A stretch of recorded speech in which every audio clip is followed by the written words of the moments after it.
Good morning, members. Welcome to this meeting of the Education and Learning Committee. The meeting has been live streamed, recorded, and will be made available for viewing through the Council's website. Remote participants, please follow the good practice guidance, mute microphones and switch off your video when you are not addressing the meeting. Speak in the Teams chat function when you want to contribute. And if you're in the hall, you can do this on your iPhone or iPad. Please don't repeat contributions already made by other members. No material should be posted in the chat function if it's intended as part of the discussion. The usual standing orders apply, including that any votes will be undertaken by roll call. If any member has to leave the meeting, please either leave the Teams meeting for that period of time or write leave in the Teams chat function and then join when you rejoin the meeting, so we can keep track on whether the meeting is quorate. All members should speak clearly and directly into the microphone. When making contributions and when referring to reports, please provide reference to the relevant page and paragraph to allow everyone to follow. Please focus contributions in areas where clarification is required or to propose an alternative to a recommendation. First item on our agenda is said errant apologies and chairs. Welcome to Councillor Dorward. This is our first meeting of the Education and Learning Committee, and I hope she enjoys her presence on it. Nick? Thank you, Chair. We've got 10 members, 11 members present in the chamber. We have 8 members on Teams. We have an apology for lateness from Laura Moody, who will be joining us later. Not present at the start of the meeting are Karen Carruthers, Dennis Mail, Andrew Wood, and Anne Barber, Robert McQuiston, Sam Scobie, Finlay Anderson and Alistair Marshall. Declarations of interest. Do any members have a declaration of interest? Not seeing anybody, so we'll move on to the next item, which is the minutes of a previous meeting, 1st of December. If you have any questions about the accuracy of the minutes, I'm happy to take them.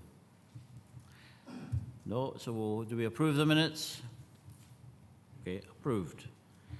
Yeah, before I move on to the item 4 on the agenda, I'd just like to make reference to the successful inspections at Kirkcaldy and Whitharn Primary Schools. Both inspections show the real dedication of our staff and how they engage with pupils, and it also highlights how pupils are being successful learners in the school. I think so. Congratulations to both schools for their positive reports. Thank you very much. I don't know if you can note that, Nick, in your minutes. So we're on to 4, Education and Learning Revenue Budget Monitoring Report of 2022-23 for the period ending 31st December 22, report by Director of Skills, Education and Learning. The report sets out the budget position at this point in the financial year. Colin Pentland is here to assist members on any questions, and I'll pass it over to members for any comments or questions which like. And we've got Councillor McCammon who wants to come in. Yeah, thank you, Chair. It was just a point of clarification, really. On page 16, on the projects table, there's an item, Family Support Officer post. Can I just get clarification that that is the post that we brought in during COVID or after COVID, and a bit of information on the remit of that post, please? Thanks.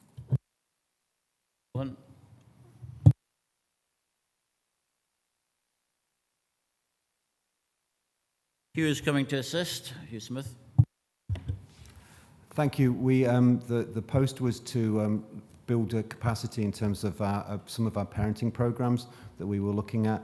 We're working with colleagues across NHS and social work at the moment to actually pull that money with them to be able to maximise some of the resource that's coming from the Scottish Government around the whole family support.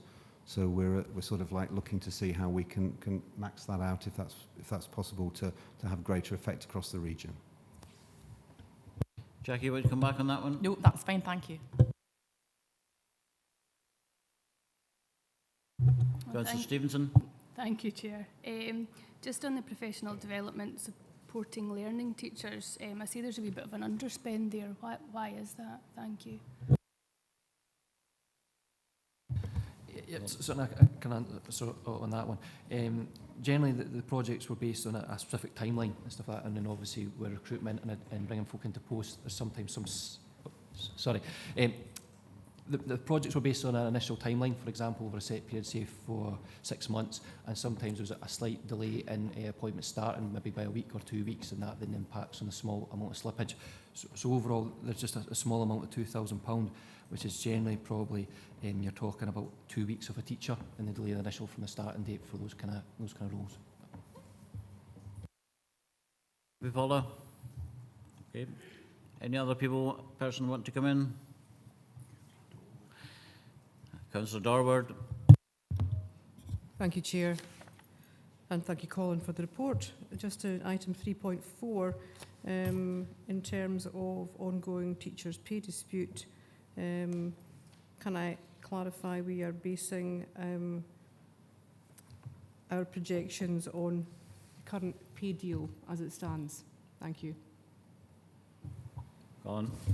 Yes, the projections we're currently forecasting is based on the current pay that teachers are awarded just now. It takes no allowance for any negotiations that are going on at this time, subject to once we know what the pay award is agreed, hopefully, then we'll be able to work out what the impact is based on the budgets and what resources we have available, and we'll obviously provide that back to members once that's agreed. Thank you. Happy, Linda? Okay. Anybody else? No. So we'll go to the recommendations. Members are asked to note that based on the... Excuse me, Chair. I've written in the chat speak and I've got my hand up. Okay, you want to take a note? Okay, Chrissy. Yeah, hi. Thank you. It was to do with the... Sorry, has somebody still got the mic on because it's very echoey? Hi, yeah. It was to do with the professional development for support for learners and teachers. The sorry. It was said about teachers development, but he didn't mention about learning support development. Could I ask about that, please? Did you hear that, Colin? Yes, Chair. It was just highlighting that the underspend was slightly to do with a delay and maybe potential teacher coming in, just evidencing why there might be a small 2,000. I'm not sure if there's anything else requested on what the money's been spent on, but that was just highlighting on that fact. If there's further details required, I'm happy to answer. Yeah, it was sort of like to ask about the professional development for the learning assistants. What professional development has taken place, please, out of that budget? Hugh Smith's going to answer your question. It's ongoing work. We have staff that have been recruited and that are developing programs and packages of work. To be fair, I suppose I would be less of thinking about differentiating between teachers and additional support for learning assistants in terms of this is broad brush strokes around issues that are in relation to additional support. So we're looking at programs of training and development, and there's already work ongoing that's going to be available, and that will be part and rolled into our workforce planning as well in terms of development of a new workforce of learning assistants. I don't know if that quite answers the question. But not really, no. I was wanting to know what professional development has been for learning assistants out of that budget, please. Right. So has it been autism training? Has it been to work with children who are deaf? You know, what training has been provided out of that budget, out of that amount, please, for learning assistants who are on the front line working with the children, please? I'd need to come back to the committee with that information. That would be all right. If Colin provides and Hugh provides that information, that would be good to take that forward. Chrissy, is that okay if we get all members of the committee get that information? Yeah, it's just quite a substantial amount of money. So with it being for support for learners, I know for teachers, but teachers come out of university with a degree.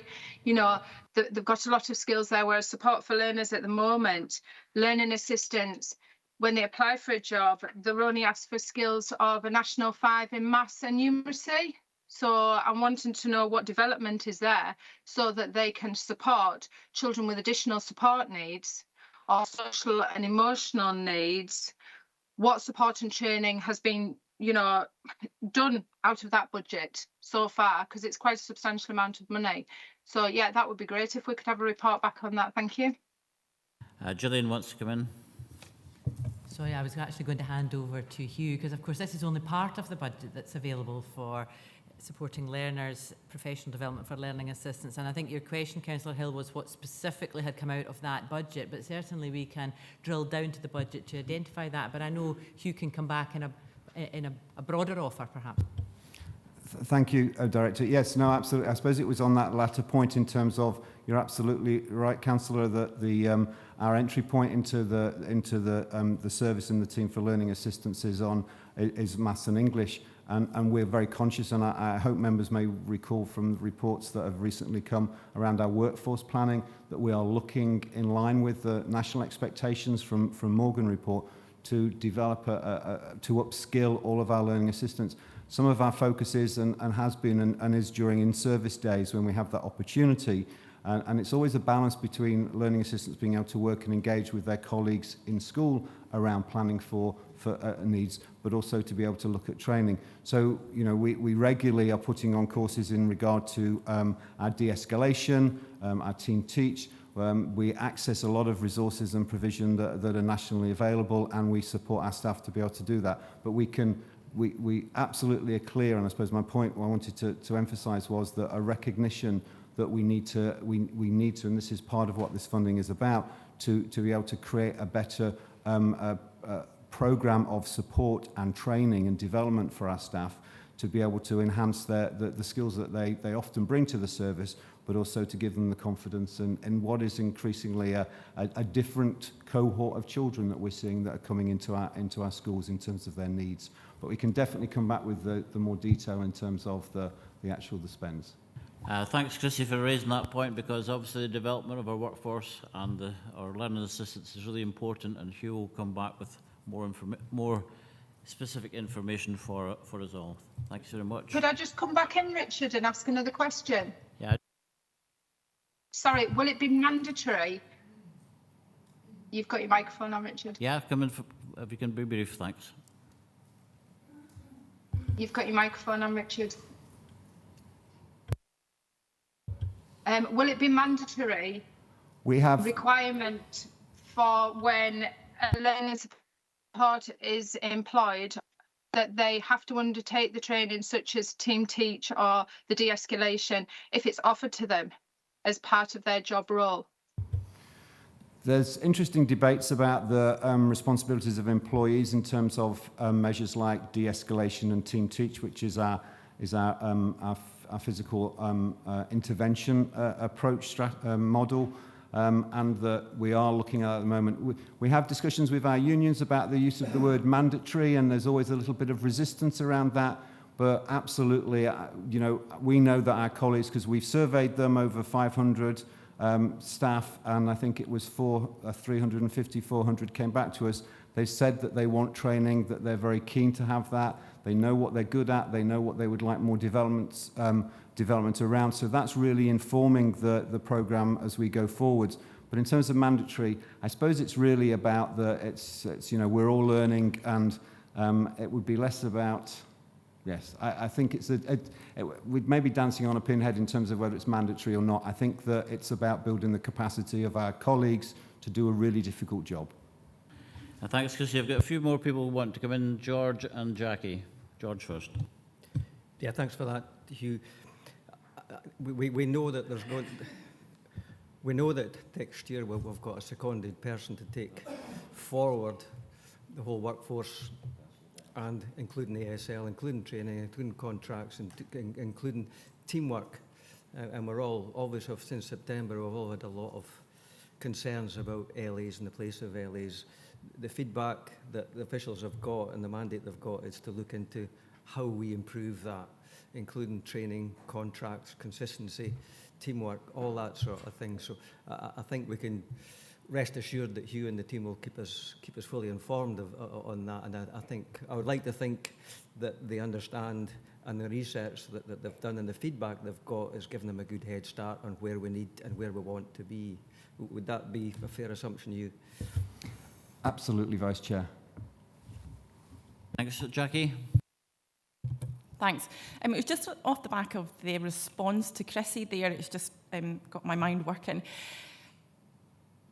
So if the entry-level requirements for an assisted learning assistant is maths and English, and I'm all for upskilling and developing staff, can we not increase what the requirements are at entry level rather than sending them through all the expense of training?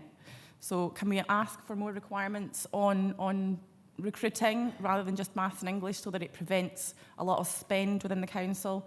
Again, I'm not saying we don't upskill or develop staff.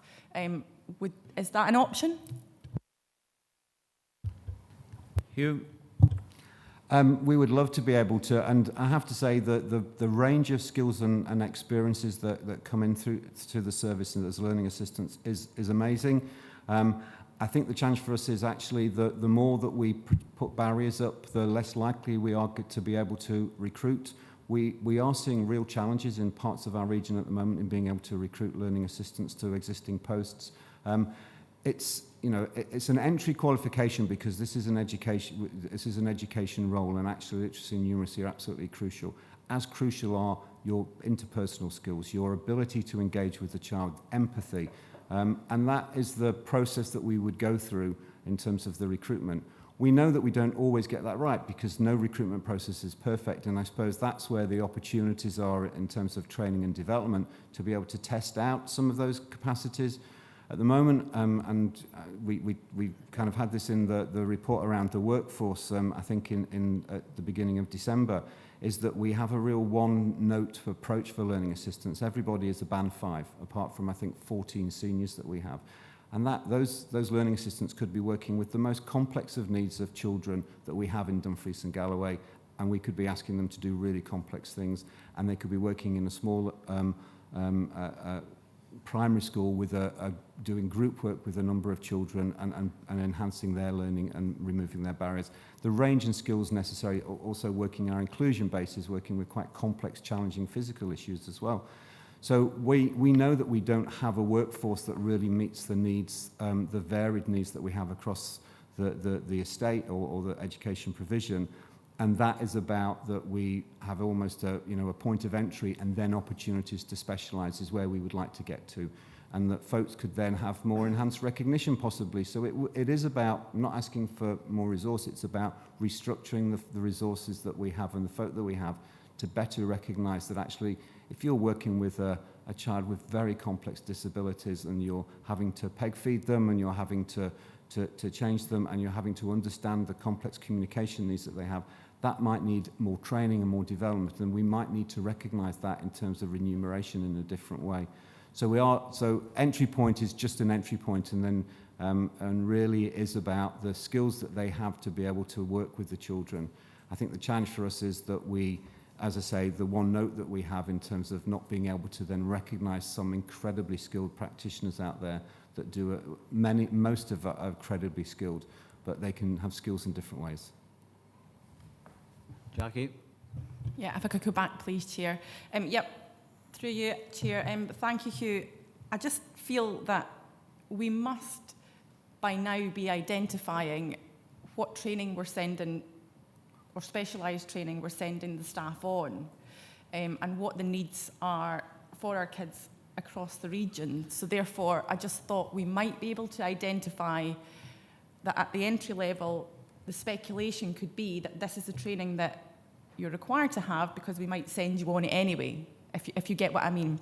I just wondered, also, Hugh, could you send me a copy of the job advert for an ESL, please? just so that I'm getting my head around it all, because I understand what you mean about the interpersonal skills and the complex needs are, ad hoc almost.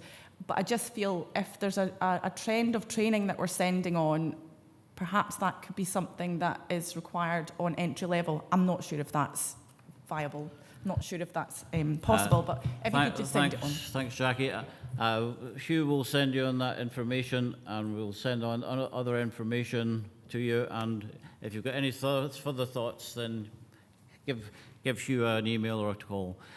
We've strayed quite far away from the revenue budget we appear, but Councillor Denley might be taking us back there, or he might not be. Well, let's see who it says.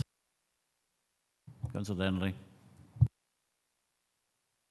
Thank you, Chair, and good morning to all. Just briefly, it is in response to Jackie's conversation with Hugh there, and she has covered the majority of it, so I'll just have a quick add-on that I do agree. I have concerns about the right people being recruited to education and making sure that those people are adapted to the needs of the children. Going on historic information, unfortunately, that hasn't been successful. It's always been a last-minute recruit process where people are coming in who are not upskilled or skilled already enough for the role to support the children and the needs that they have. So this has been a failure for a long time, and I feel like now it's time to shift that. We have to ensure that the people coming in are well trained or willing to go through that training before they begin the role. At the end of the day, it's not about numbers of staff. It's about the education of the children. So I just wanted to share my view there. Thank you, Chair. Okay, thanks, John, for your comments. Chrissy, if it's to do with finance, revenue budget, I'll take the question, but there's another opportunity later in the debate if it's not about finance. Yeah, it was just to see, going back to when Hugh was talking to Jackie and saying that learning supports who possibly have more skills or who undertake this training could be enhanced. Would that be enhanced through the budget, and is that being looked into for possibly extra pay for these staff that do the team teach, which is a physical thing?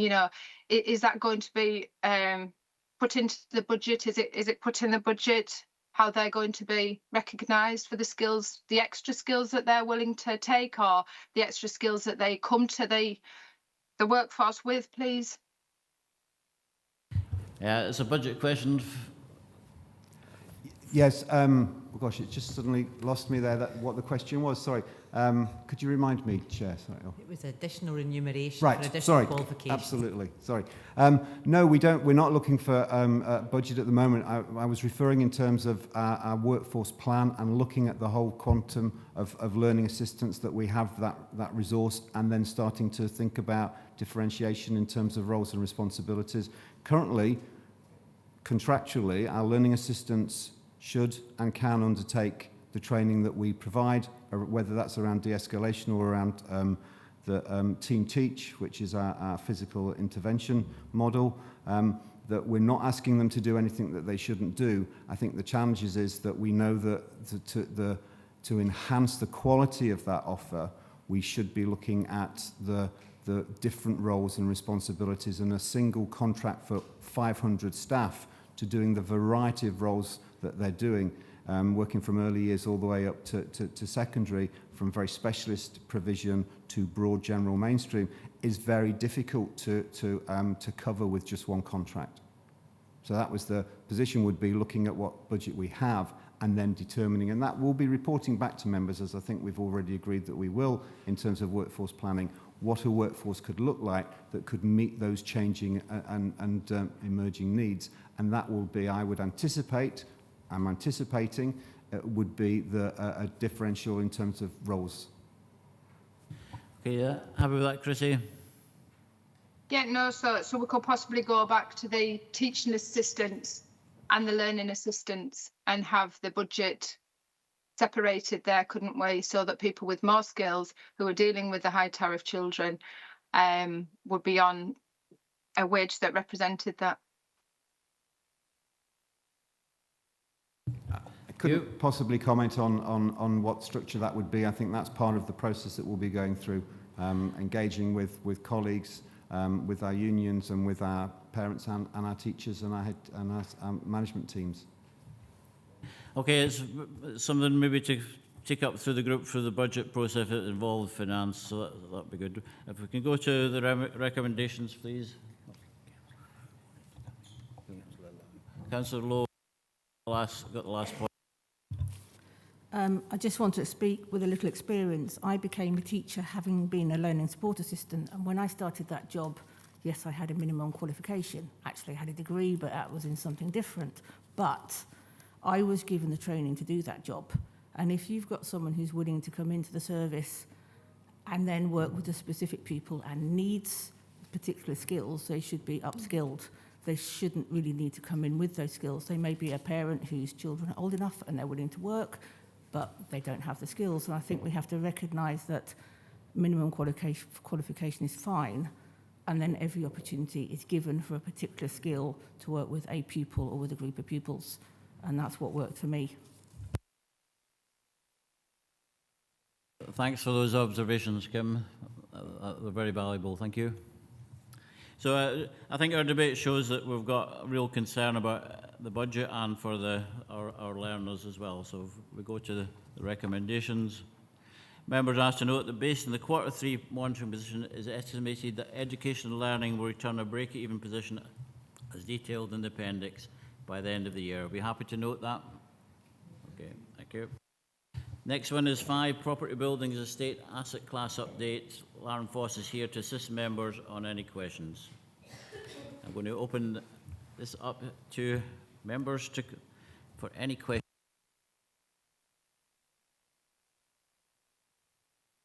Councillor McCammon. Yeah, thanks, Chair. Page 25, being Award 2, West Councillor, and having a hawk eye, I can see that there's a handful of specific projects to buildings in the West. Therefore, it highlighted the fact that I don't know the process for prioritising which gets which, because I know there are many schools across the region, specifically in my ward, that are not on here, that need a significant amount of work and specific work. So, and I know it's been reported. So I just wonder, the first question is, what is the process to prioritise? And secondly, is more specific to Kirkcudbright School. So I can see that the work in the Kirkcudbright School has been pushed back again, and I believe, or from what I understand, it's been some 10 years since the work was promised. So 2 questions there. So I would like to understand the process in prioritising and the situation with Kirkcudbright School and why it's been pushed back again. Thanks. Process in Kirkcudbright for you.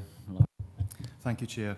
The process, actually, this is a really good overlap to item 6, and it's probably something that we'll touch on there as well. Just now, the existing process looks at all of our schools through the condition of the building.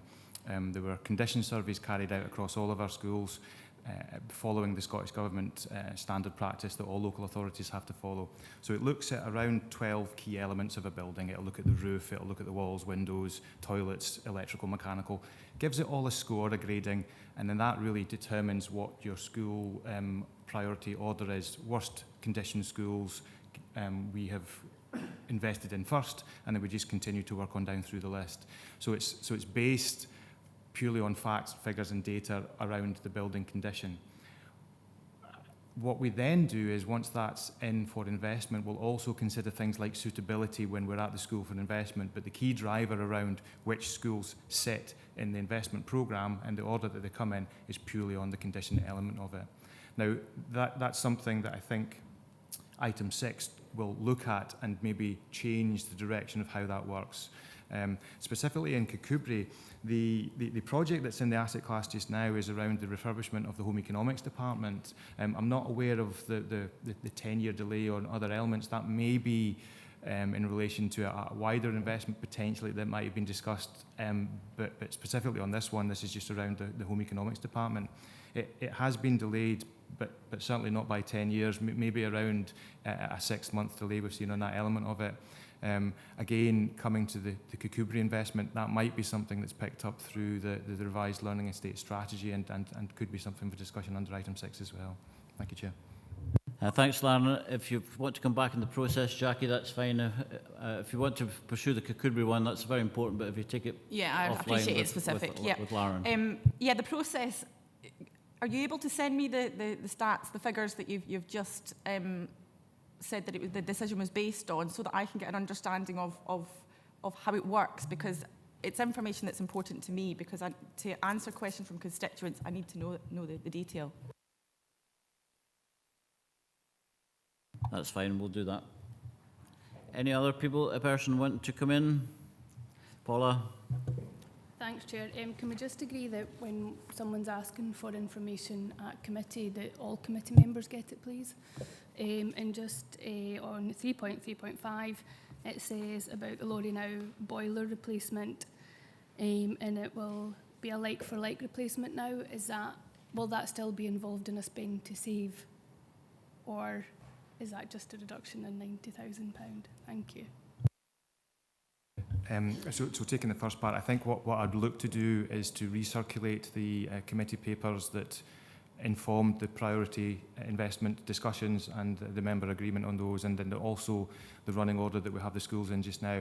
I would say that will change, irrelevant of the discussions on item 6. There is a new round of condition surveys taking place, and that will let us know what the condition of the schools are, and that will change the order as well.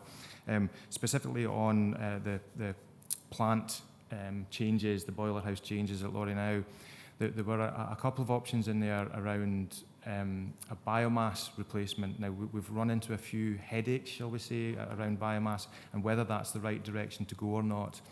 The net zero agenda is very much looking at air source, ground source heat solutions, and we're not in a position where we can put that in at Lorry-Now. So we've reverted back to putting in a gas replacement system, which is the same product that's there. However, it's a newer product, it's a much more efficient product, and so it does tick some boxes and contributes towards the climate agenda for us as an authority. Thank you. Thanks, Lauren. We've got Councillor Dennerley followed by Councillor Scobie. Councillor Dennerley.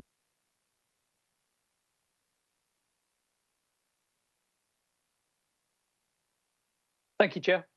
Just again, looking for a wee bit of clarification here in regards to the Kukubri school. I believe that 3 of us in the ward were invited to come around and have a look at it, and we believe the condition is very run down. It should be a lot higher on that priority list. And I certainly know that the staff share the same concerns, including the head teacher, and ultimately it's about the safety of the children.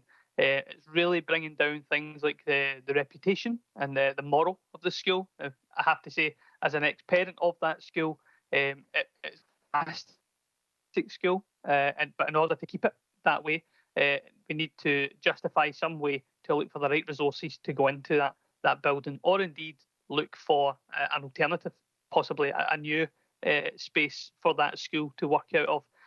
But certainly, as someone who's been there and seen that for myself, it would fail a lot of health and safety assessments. So I just want to ensure that is certainly under consideration for that priority list.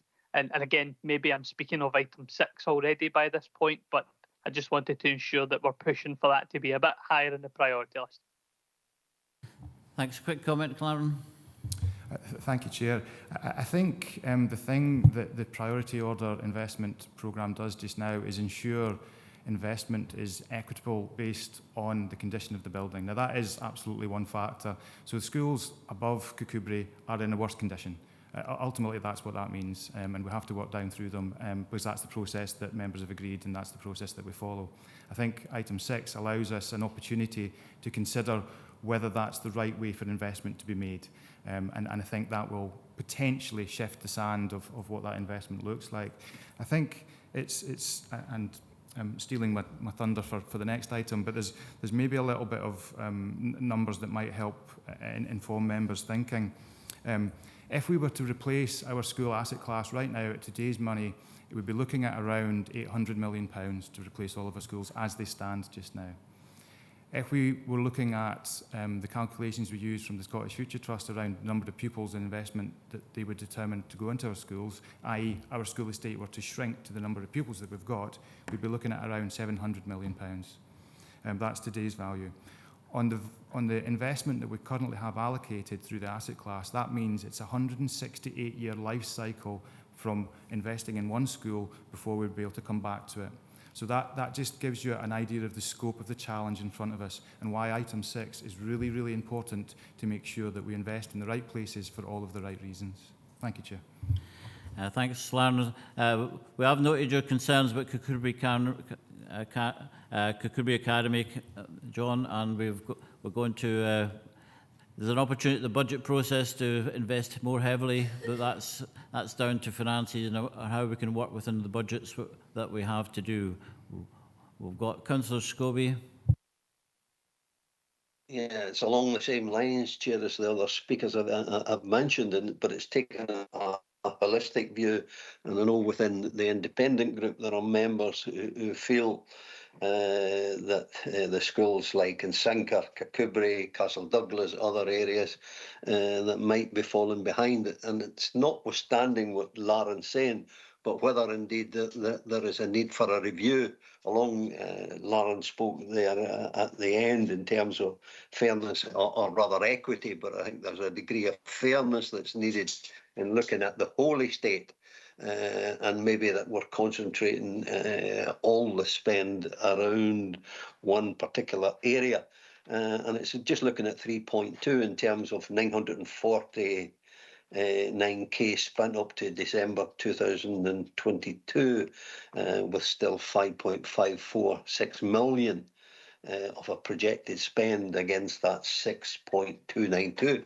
So it's really asking whether, in terms of that priority, whether there's a need or it's time to review that priority list and see whether some have come up the list in terms of that priority against some of the schools that have been mentioned. And I've mentioned 3 there.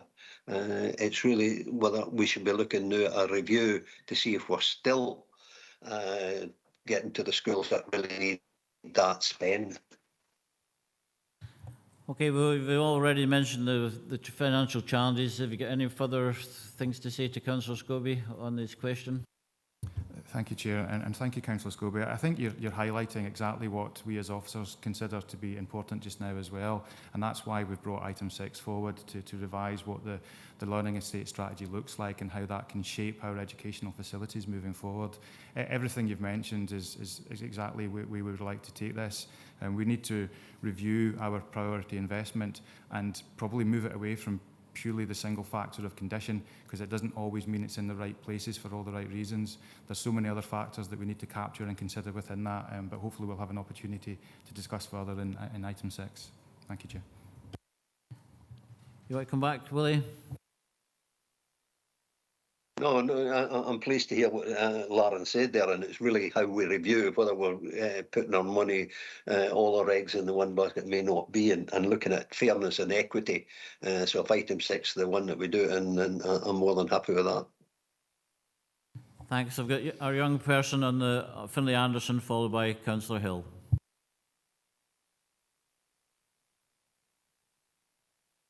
Thank you, Chair. I was just going to ask for a quick clarification on currently how often these condition assessments are being carried out. Thank you. We have a requirement from the Scottish Government to carry them out every 5 years. So we have a formal process where the condition surveys are reassessed based on the Scottish Government guidance.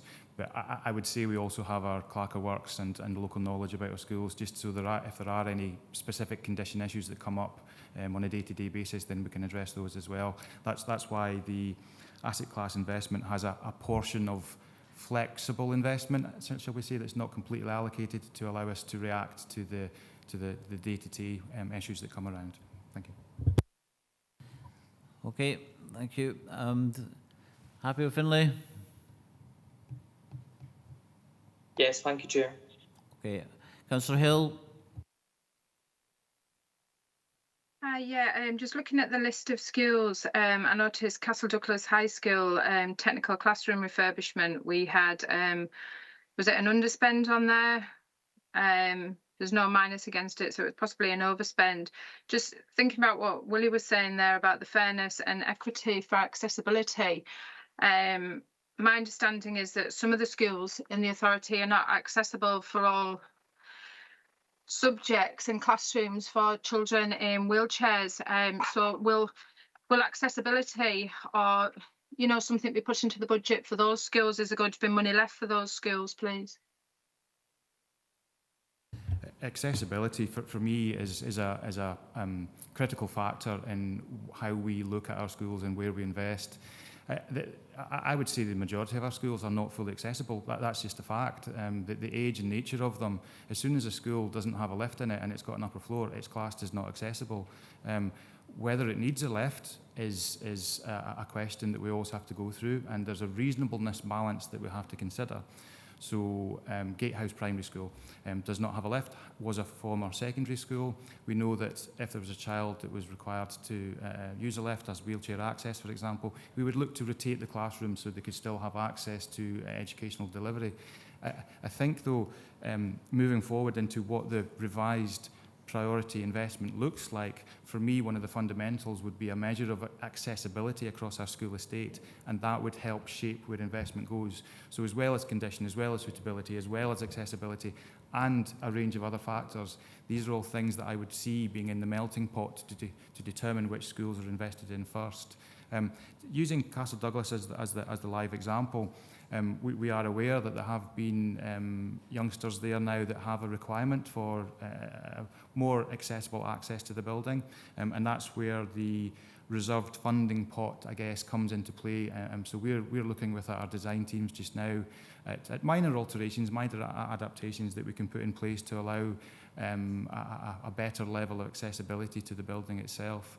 I think the final thing to say on that area really is all of our buildings are legally compliant, but they're legally compliant at the time of construction. So we have schools that are 100, 150 years old that have had very minor changes to them in terms of accessibility over the years. So it's really important that we factor all of these elements into the item 6 discussion as we move forward. Thank you. Want to come back, Chrissy? No, that's fine, thank you. Thanks, Chris. George Jimison. Thanks, Chair. I'm referring to 2.1 and 2.2, which relates to the learning estate strategy.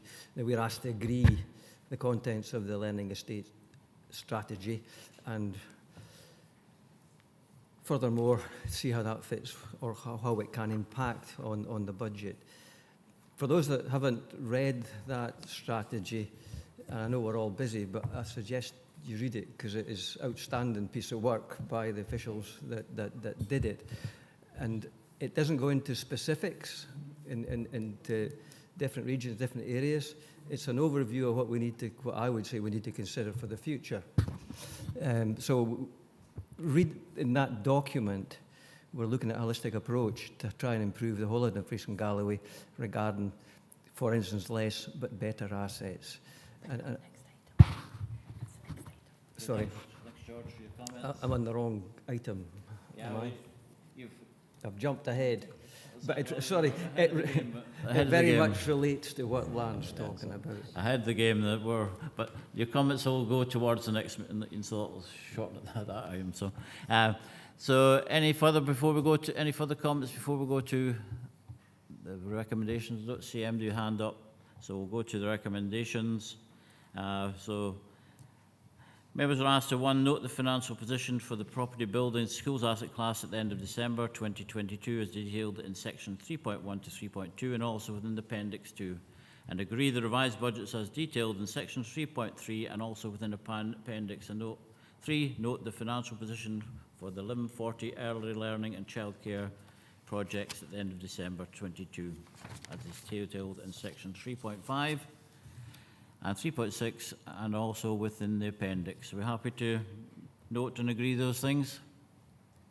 Okay. So we're on to what Councillor Jimison referred to earlier, 6th Learning Estate Strategy 23 report by the Director of Skills, Education and Learning. This report continues the reporting to members on the commitments made in the transformation programme and updates the admissions policy. These are ambitions and aspirations for an excellent school estate and an excellent environment for our pupils to learn in the future. And if we've got any questions, Lauren is here to assist members.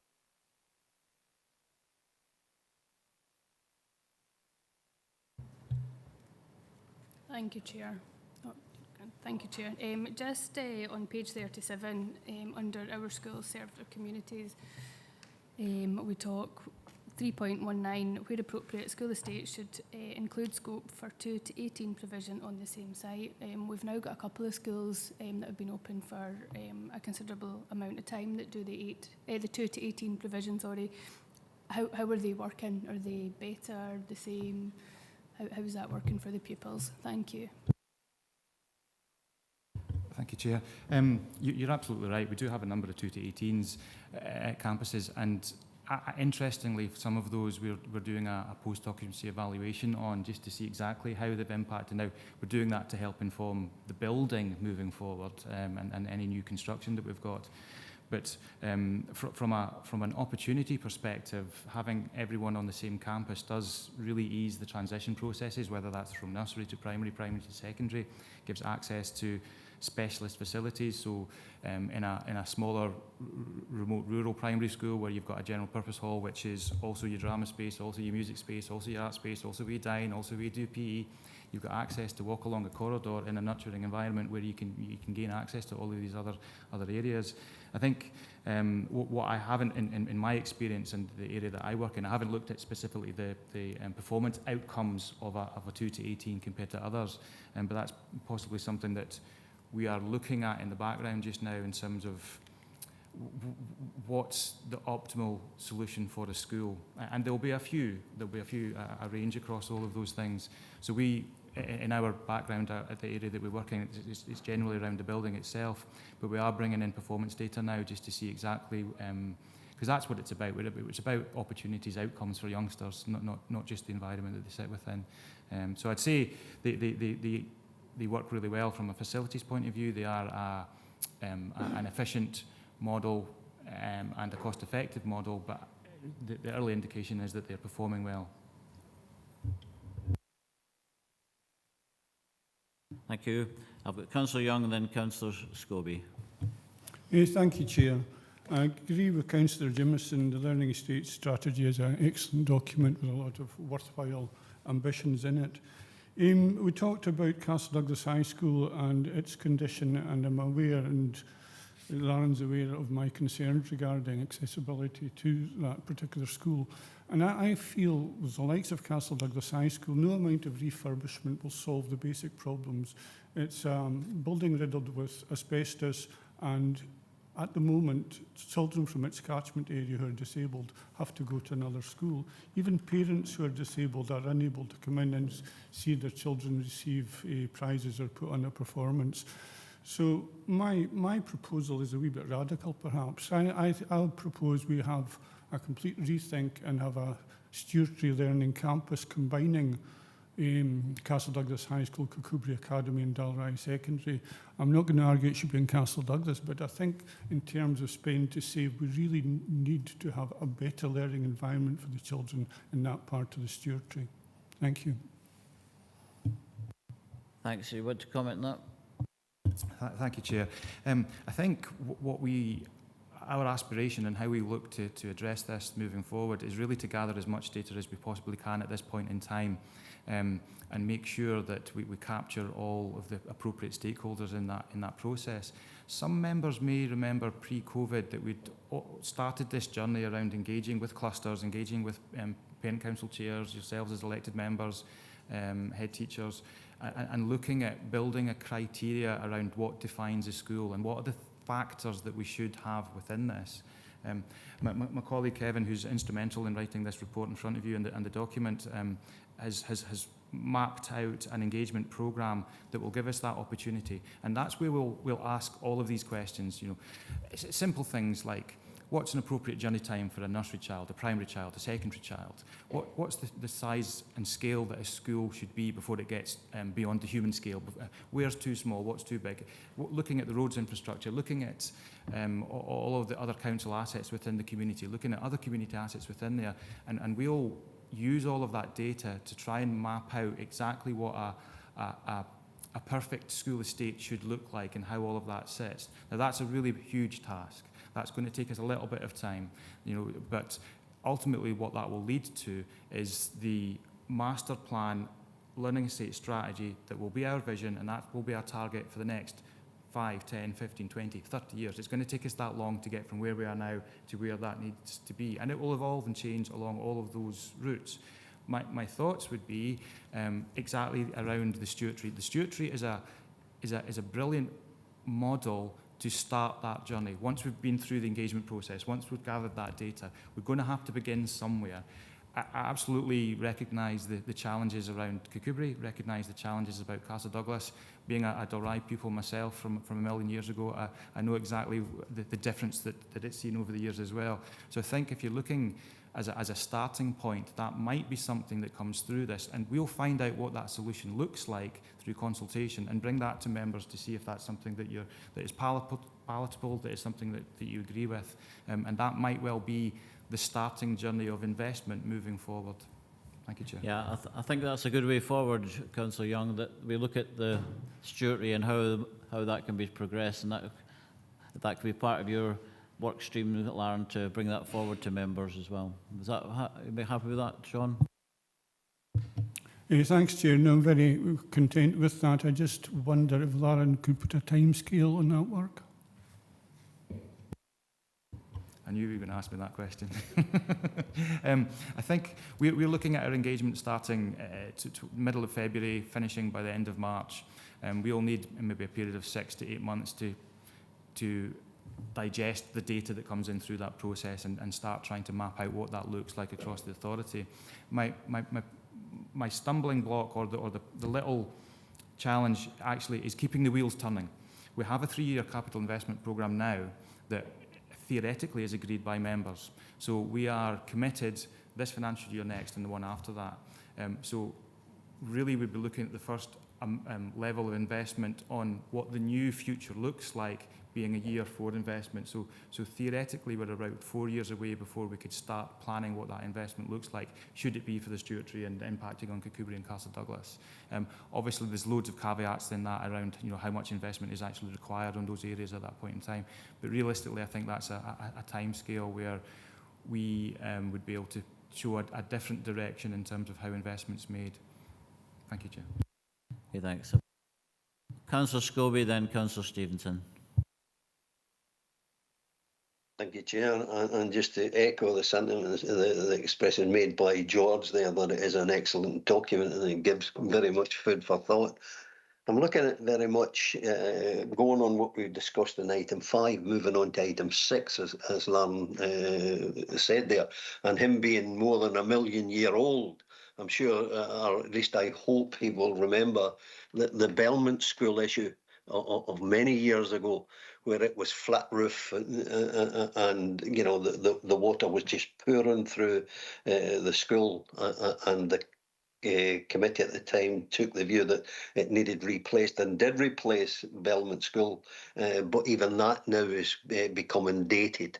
So as Lauren rightly says, they all are legally compliant. At that time it was questionable whether Belmont was, but they're all legally compliant, but some may not be just as suitable as is referred in 3.13. School buildings offer consistently high standards of condition and suitability. Then I think that's what's being said, that it may not be in terms of what's needed. And we look at the aims and objectives, and it lays out 6 there, and it says that the vision statement for the learning estate strategy is clear: to improve outcomes for all school-aged children across Dumfries and Galloway. So that's the challenge for us, and it's a challenge against another part of the document that talks in terms of the population, where some schools in more urban areas, some could be running at 50 or less, or just above it, and maybe others at nearer the 100. And it's how we juggle with that in terms of providing for all children. And trying to keep the same level of estate that we've got just now. And it really comes back to the point I made in terms of what Lauren referred to earlier, in terms of being equitable and fair to the whole estate. Maybe that this document will lend itself to that whole review of how we examine or assess a school condition, meeting requirements of today and not just being legally compliant. And Lauren did refer to, if you've got an upper floor with no lift, you really are you meeting that legal requirement? So I think it's an opportunity to review that whole priority list, and then looking at also fairness and equity across the whole estate. I would hope, as Lauren says, that this gives that opportunity in terms of looking at the whole estate. Okay, is that a question, Willie? Is it just a statement? Or just... It's a statement with maybe no a question, but just seek. Okay, I think we've noted the strategy does give us opportunities to improve. Reassurance on that point, Chair, just to seek the reassurance that this document will give that opportunity to look at the whole priority based on a wider criteria. Thanks, Willie. I've got Councillor Stevenson and then Councillor Hill. Thank you, Chair. Just on page 35, on 1.5, we talk about the reduction that we're expecting to see in children over the next couple of decades. But we know recently we've had quite a few teacher challenges and assisted learning support challenges right through the whole of the country and beyond. And forgive me if I've missed it, but I don't see anything mentioned about that in here, and I'd like to think when we're building schools we're taking that into account of how we can actually get the people there, and we're making sure that they're the right size to encourage a smaller workforce. You know, that's really what we're seeing just now. Thank you. Fundamentally, you know, I think we need to make our school estate much more effective and efficient. Just now, looking at primary and secondary numbers, we have 18,500 children. Go back to 1975, just because I've got the numbers in front of me, sadly, we had 28,418 children.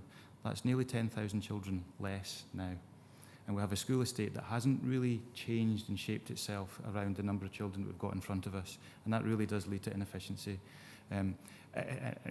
We know that we need to radically rethink where we invest, but we also radically need to rethink what that whole school estate looks like. And this will bring hard decisions and hard questions around what I would determine now as sustainable schools. Which of our schools are sustainable into the future? So we'll revise a priority investment order based on whatever the new criteria is, but it will leave schools in a position that we would deem them not to be sustainable into the future. So as well as investing in the right places, we'll also not be investing in schools that are not sustainable. And ultimately what that will lead to is a school estate that right size for the number of children that we have, which will ultimately again lead to making sure that the staffing element to support those schools within them marries up to the number of classes, pupils.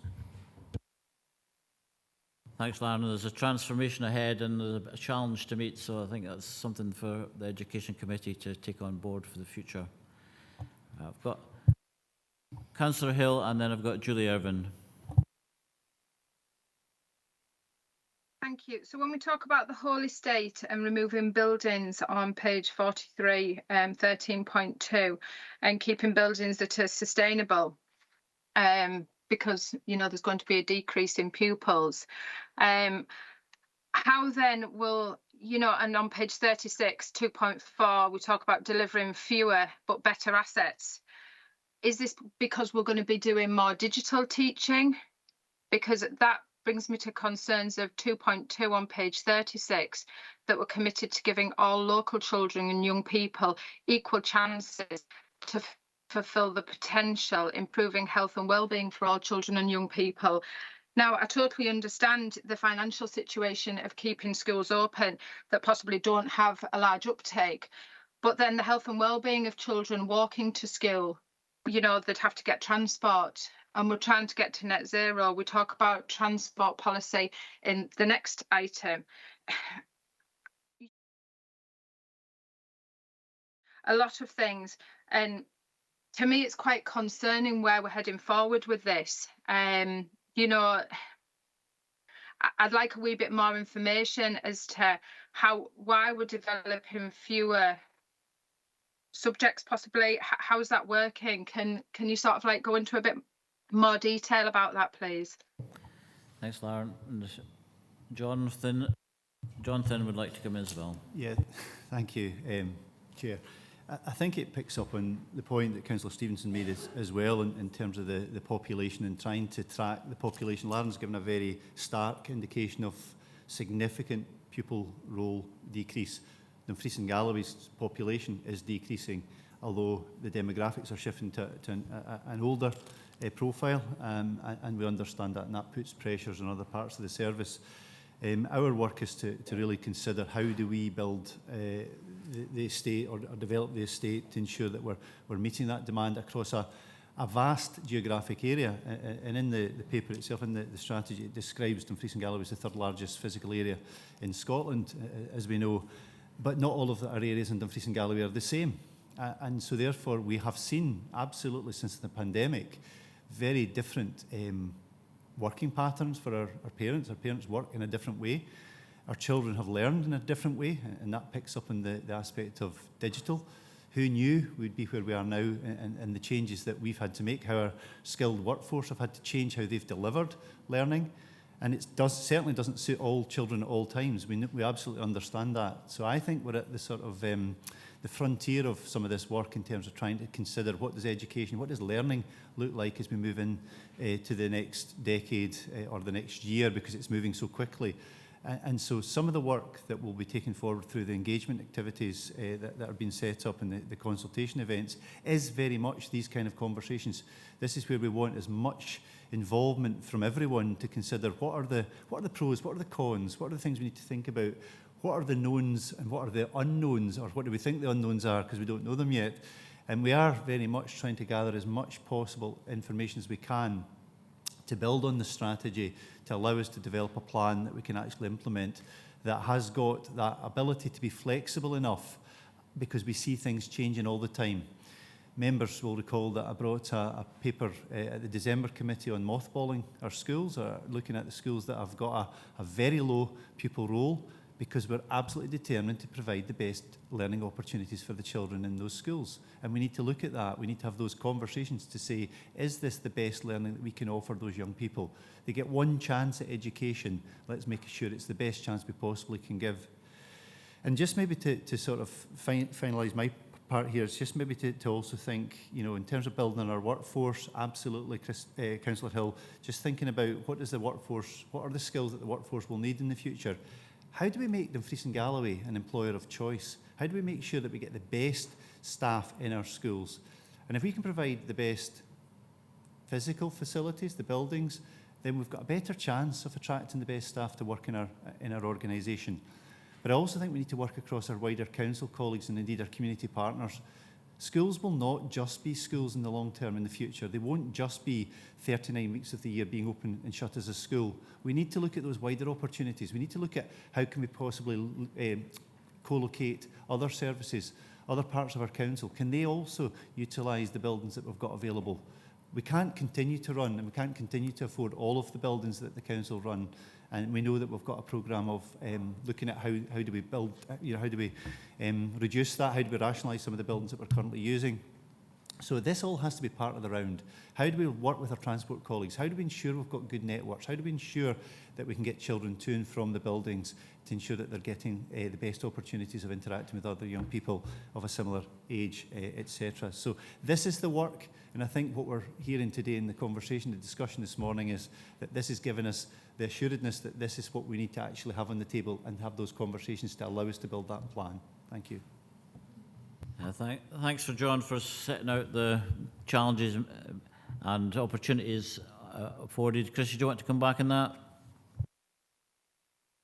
Yeah, no, that was good. So these consultations, are they with parents? How are these being put out to people so that people can get involved, so that we can let our constituents know that they can be involved in this? Is that a possibility? Yeah, the consultation processes are quite transparent. Do you want to just say something about them? Thank you, Chair.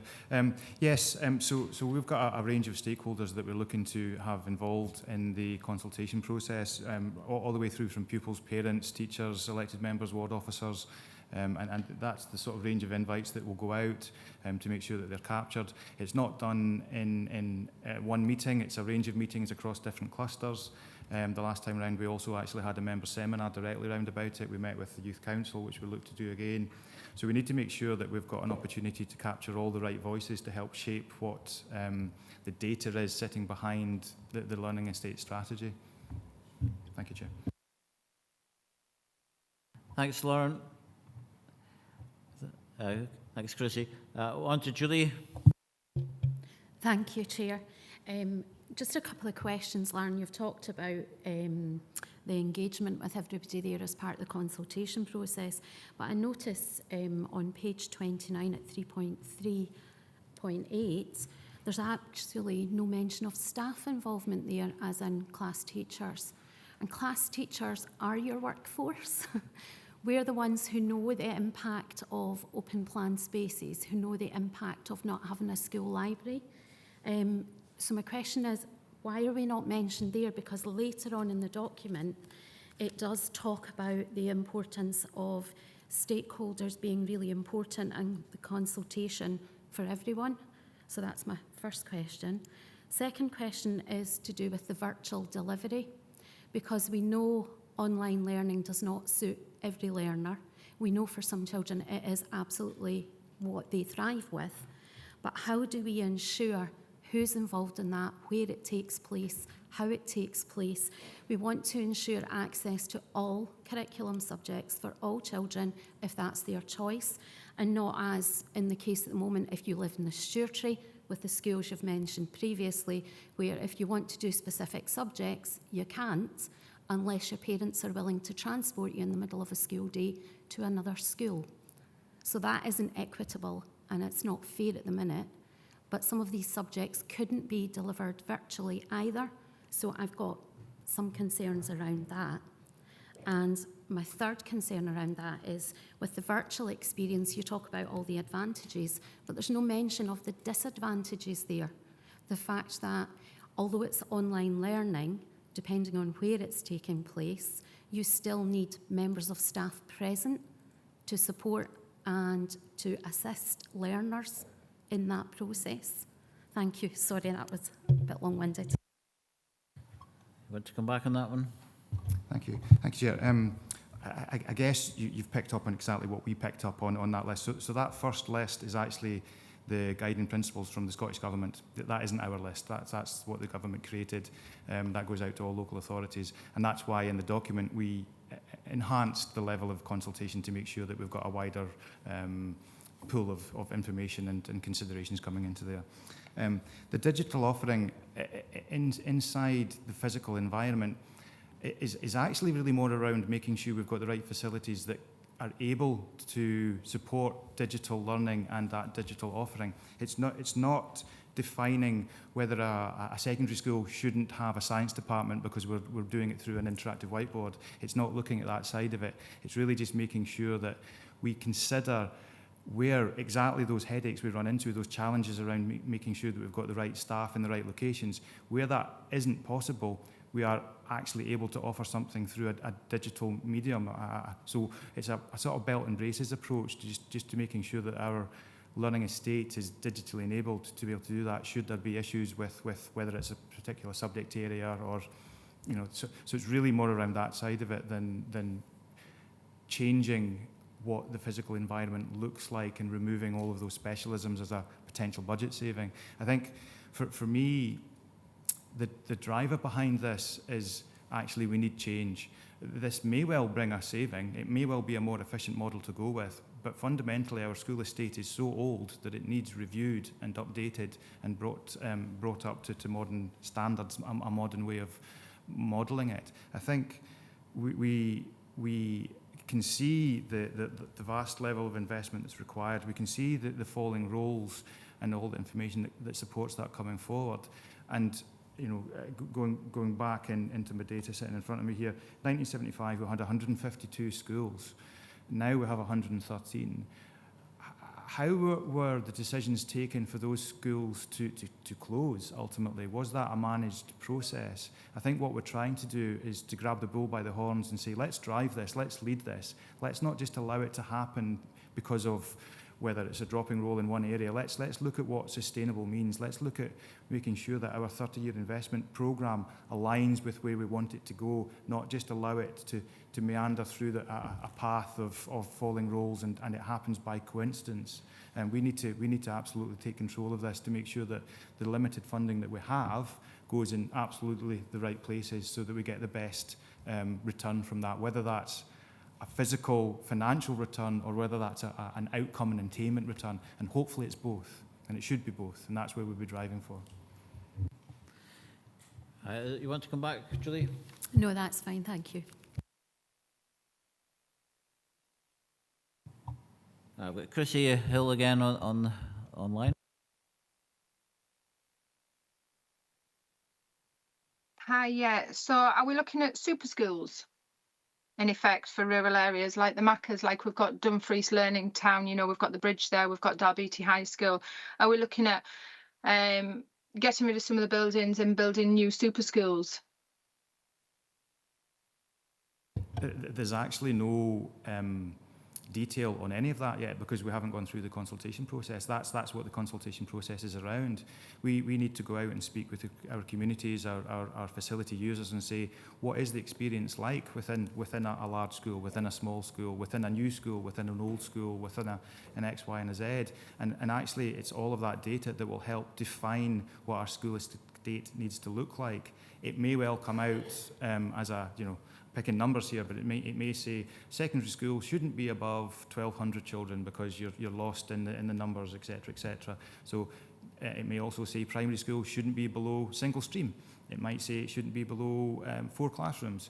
But we need to gather that information. And then once we've got all of that, we can map out those factors across our existing school estate and say, school X, it ticks all the boxes for the criteria that's come forward. Brilliant, we'll keep it. School Y, it doesn't tick all of them. It needs a wee change. Can we do the wee change? School Z absolutely doesn't hit any of those. So that's now no longer a sustainable school. So there is no behind the scenes workings diagram description of what the school estate needs to look like. We absolutely want to gather all views and opinions and model it round about that to make sure that we get it right. Thank you, Chair. Thanks. Come back, Chrissy. Yeah, also on Julie's point, I'd like to voice my concerns on the learning styles of children. Richard, you've got your microphone on. Oh, that's it. Sorry, I had an echo. The different learning styles of children, you know, and the digital impact on them. I know myself through COVID, I was doing my qualifications and my older children were. And like Julie said, you know, a lot of children can't learn online. They need that teacher interaction. They need that social interaction. You know, there's so many different learning styles, visual, kinesthetic, audio group, you know, you'll all know them. And it's how we make sure that we're covering GERFEC, we're getting it right for every child, you know, in delivering a service and delivering the qualifications that they need to then go on and be lifelong learners that Dumfries and Galloway, you know, strives to achieve and to, you know, help all of our children. So we really need to look at how we can do that in a positive way so that everybody's getting the best.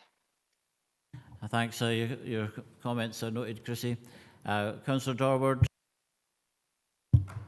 Thank you, Chair, and thank you for the report. I'd just like to say that I commend the draft strategy. I totally understand that it won't be finalised until the council plan's agreed, but it's a fantastically well-written document. The introduction, I think, highlights the massive challenges we have as a region, both geographically and demographically, which we must take into account as elected members, and also the challenges to the estate, which you've highlighted very well, Lauren. But can I just make a plea? I know that people know this anyway, and I'm new to this committee, but having read extensively prior to joining, that we have a responsibility to look across the entire region of Dumfries and Galloway to provide parity of access for education to all children and young people. And I think that's a challenge. It's a really big challenge for us at the moment, given where we are with our estate, and these issues have been highlighted. But we need to look at providing a sustainable estate based on different ways of delivery, which Councillor Hill has highlighted, and to look to future-proof that as well. And I think we have a responsibility to the children and young people across the whole of Dumfries and Galloway to make sure this is done reasonably timiously. And as a committee and as elected members, I understand we all have concerns about our own areas, and that's right and proper because we represent the constituents there. But it's the bigger picture we need to focus on at the moment, and that's why the strategy is there. This requires, I would suggest, bold and radical thinking that has to look across the entire region. And to quote my colleague, George, I'll give you full credit for this. We need to grasp the nettle now. Thank you very much. Yeah, thanks for that, Linda. We'll note what you're saying. We'll go into the recommendations now. So we've got members of one are asked to agree the draft learning estate strategy for the period of the council is set out in the appendix, and to agree that the learning estate strategy 23 to 28 will be finalised for an agreement of the council plan 23 28 in March 2023. And we've got an action on the stewardship to take that forward behind the scenes and Lauren's work streams. So, okay, thank you. Happy with that? Yeah. 7 is a framework for inclusion, learning assistant allocation, report by the Director of Skills, Education and Learning. This report requested by members. In the previous, in the first meeting of our committee, we were concerned about that, how the process and the timiousness of the process for allocating learning support assistance hours, and hopefully this addresses those concerns. Well, I think it does address those concerns, and I'll open up the meeting to there. But perhaps you want to say something, Hugh or Jim, on how we've taken things forward. Just a brief thing on that. Nothing to add, thank you, Chair. Open up to members. Mr. Sitt. Thank you, Chair. I'm glad this document came, but I'd just like, see we've got our next committee meeting March the 28th, I'd like to have a time schedule in that meeting so we know what's happening for the schools, not just for schools, parents, teachers, and even us as elected members, because we don't want the debacle we had last year. We were fighting just before the end of term at summer holidays. And I think if we could get something for a March meeting, and that's giving schools about 2 or 3 months if we want to have the right to appeal, and it helps us as members. Okay. Jim? Thank you, Chair. Thank you, Councillor Stitt. Yes, I can agree that there will be a timeline on this. Thank you. Thank you. I've got Councillor McGregor online. Thank you, Chair. I understand that we need to look at the allocation and how that's dealt with today, but I think it sort of raises a wider issue of the actual amount of capacity we have within the framework. And you're very aware in the context of the current pay deal that teachers are saying that they do need additional assistance in the class, be it a classroom assistant or a learning support assistant. So what we need to be doing is striving to cover the demand within this service as well. So it's not just the allocation. And I just wonder where we're looking at with that, particularly in context of the options. We don't have any costings for the 3 options, and clearly option 3 might strive to do something a bit more, but there's no actual costings for the implementation of the 3 options. And I'd just like a little bit of feedback on that. We need to consider, as I say, that historically had about 10% of learners who were requiring additional support. Now that's risen by about 3 times to about 30%. But the number of staff within this service hasn't necessarily risen with the demand. And it's just how we can feed into not just how it's allocated, but what is being allocated, particularly given the challenges in schools. I'll maybe come back in once I get a response from Jim on that. Thank you. Yeah, you raise important points, Gail, and obviously we're working within a budget, and if we were to increase that budget, we'd have to go through the budget process. So that's a political decision, but if officers want to comment, that would be fine. Thank you for that, Chair. Thank you, Councillor McGregor. I wholeheartedly agree with the comments you make around the numbers change and the need to meet the needs. The context of this particular paper was written within current allocation, which is why, to answer your first question, why there's no reference to any finance within it. Thank you. You want to come back, Gail? Thank you, Chair. I think that causes me even more problems now, because, as I say, we have 3 options in front of us. We're being asked to make a decision. I don't know, as an elected member, whether I want to go for option 3 and what the budget implication for that would be, or option 2 and what the budget implication for that would be either. We can't keep hooking everything on the budget process. This is a service that we are delivering as a council, and collectively this committee has a responsibility to ensure that the framework for inclusion is what it should be.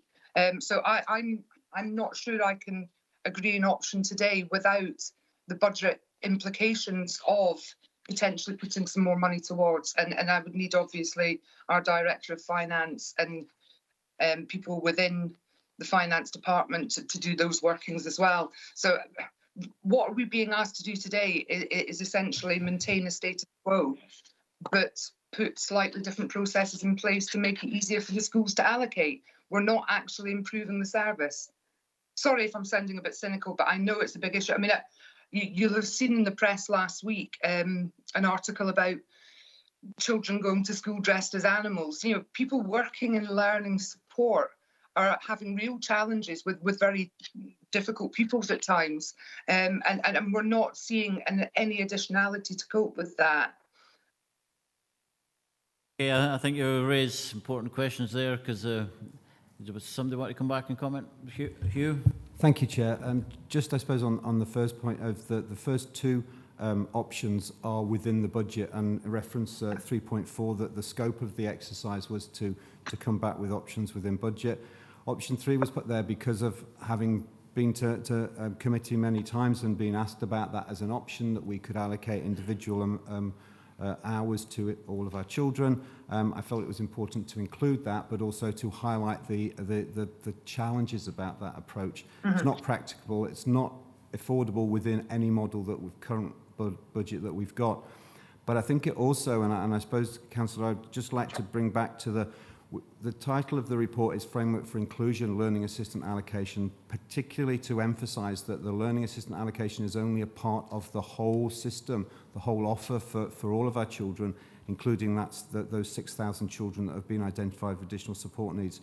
There's a lot more work that's going on. There's a lot more engagement that's going on with colleagues and with parents about how we can improve the whole service to deliver what we is our ambition, as outlined by the Morgan report 2-3 years ago, which is that we have an inclusive school offer that can meet the majority of our children's needs in the mainstream via the skills of our teachers, with support when necessary. At the moment, we've become slightly fixated, I think, on the allocation of learning assistants, who are absolutely crucial, and you're absolutely right to point out there are real challenges at the moment in our schools and in our student body, in terms of their experiences, what they're bringing with them post-COVID, and some of the challenges in terms of our understanding of their needs. So there's work that's happening in the round. This is a whole system approach and a whole system change, and this is one key aspect, but it is not the whole approach. So for me, I suppose that the point would be to make is that the first 2 we are working within existing budget. The third one does not have a budget, because we have to do the exercise to arrive at a budget. And I hope that the the cons in terms of the options appraisal highlight the almost the impossibility of being able to deliver that in any way that would be fair and equitable, but also that would prioritise need for where it is most required. Thank you, Chair. Gail, it's always a difficult question because option 3 is needs-led, and that could be an unlimited budget, really. But if there's a way forward, then perhaps you could suggest that. Thank you, Chair. I'm always looking for a way forward, as you know. It's a decision for members to make whether we want to allocate more to the service, and I completely agree, Hugh, that there is a lot of wider work being done. I think what we have in front of us today is essentially just a process for the allocation, but I think through you, Chair, and looking to officers, we maybe need a more detailed report on the overall allocation or the overall service and where we go with that. And I would like to see that on the agenda fairly soon, because these issues are growing and growing and growing, and we're not putting any additionality into that to cope with it. And this is why we've got part of the problem with the pay deal. It's not always about money, it's about workload and stress within the classroom space. I know I'm preaching to the choir here, but as I say, you know, the article last week around kids going to school dressed as animals, and you can maybe comment on that as well, because I thought we had a uniform policy. Teachers are having to deal with this every single day, and it's disruptive in the class. So if we're sort of tied to two options today, I'm fairly comfortable with that in terms of the allocation, but it would be on the proviso that we do have a much more detailed report around the entire ASN service fairly soon. I think that's something we're working on, but you want to come back? Thank you. I'd forego an opportunity to comment on animal clothing, if possible, slightly out with my remit. But in terms of the bringing back a report, I suppose that in my head I'm seeing this is a progression of a number of reports that have come to members. But to be fair, this is a new council, and that it would probably be very helpful for us to bring back to members an updated position of additional support. But I would really want to, I suppose, focus and emphasise that that we need to stop thinking of additional support as this group of children or this group of staff. This is the whole system, and actually what we know about neurodiversity is that all of our children going to school will be coming with different needs and different ways of learning and understanding, and we have to be much more smart about how we can adapt our offer to be able to support them. And that's the challenge. We are chasing, I think, a reality which is a better understanding of how children learn, what they need, and our systems are trying to catch up to that. And we're working very closely with our colleagues in health who have some very detailed understanding of some of the issues around neurodivergence and trauma as well, to be able to help us better utilise the resource that we've got to better target.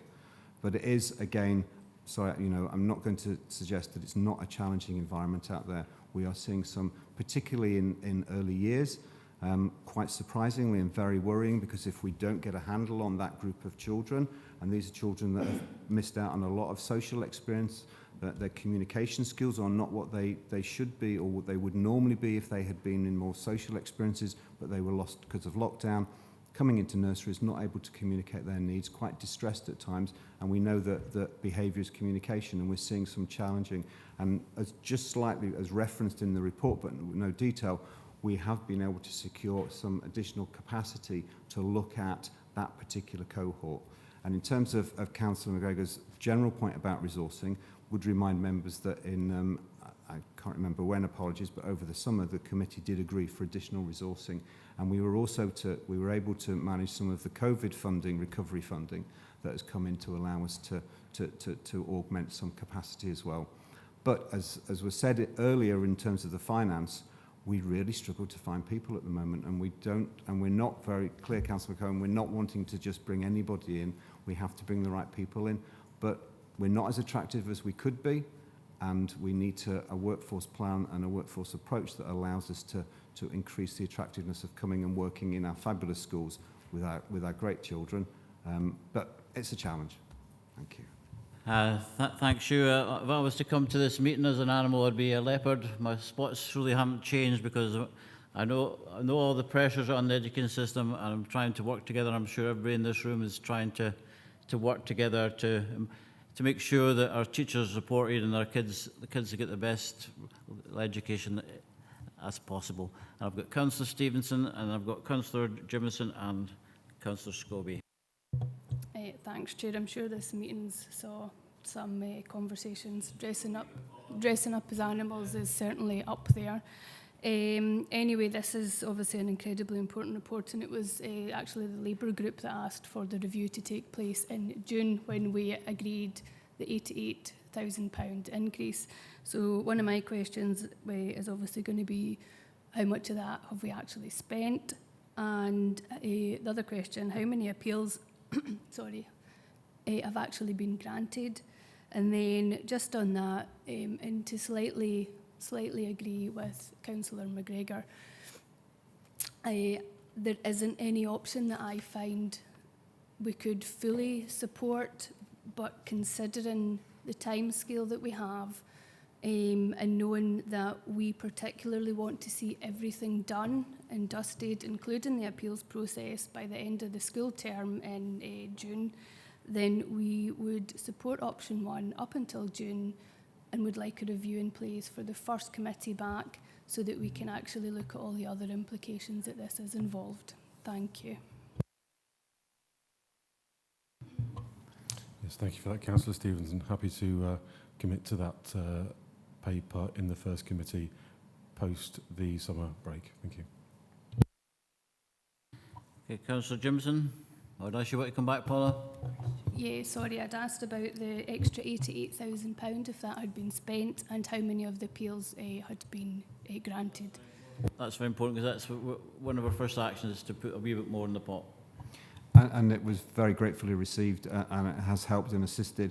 I have to say, it has been fully committed. We have spent, as we always do, we've spent within budget and with additional.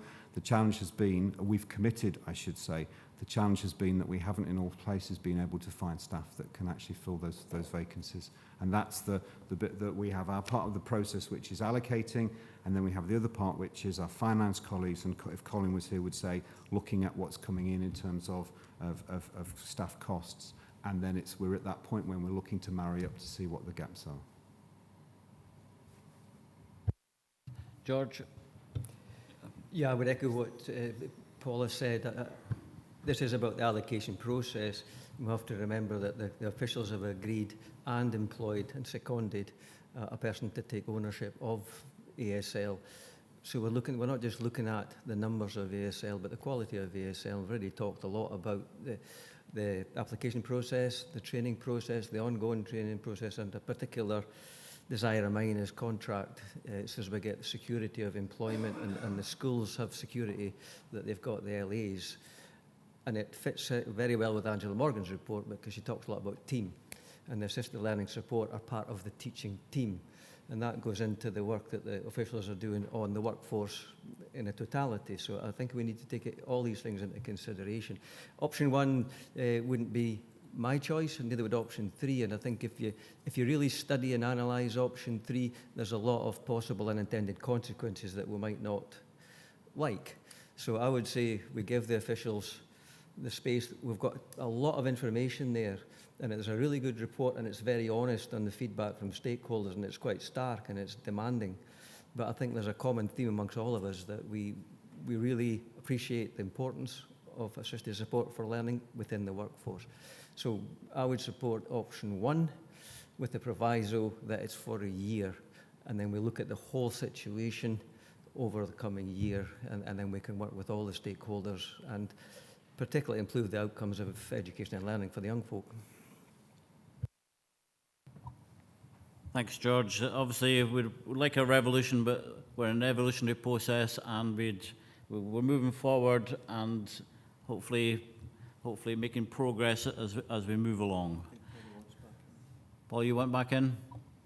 Yeah, sorry, Chair. Just for clarity, are we talking about an educational year that ends in June, or are we talking about a year that ends at the end of March next year? I'm not sure what you mean, because to me, June would be a time to tie it up. Yeah, this year, June this year. Thank you.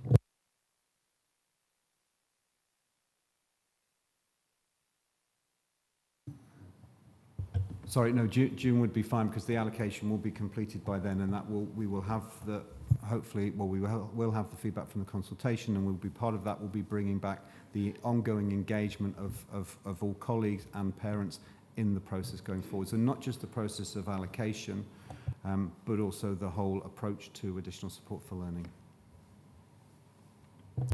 And again, just for complete clarity, so that will be the allocation for this year as well as the process, and also the appeal will be done by the end of the school year. Thank you. That would be the intention. I think we have to get the process finished by the end of, and the appeals process finished by the end of June. Right, Councillor Scobie, if you were coming as an animal, what animal would you come as? Would it be a roaring lion or a leopard that doesn't change his spots? I'll let you and the committee decide that, Chair, but I'm pleased to hear you talking about revolution and evolution. I think it's a revolution, and I'm pleased to see the report come before us with all its candidness, particularly in paragraphs 3.141 to 3.14.6. And I think this does highlight the dissatisfaction that stakeholders have in regards to our delivery of additional support needs. I just want to address one point to begin with, Chair, and that's around 3.16 and 3.17. And it's really to pick up on what Hugh was saying there in terms of neurodiversity and have a handle on children very much at an early age or early part, and I would see that even in the 1140 going through school. And I'm looking at the bullet point, meeting needs early and with appropriate level of intervention.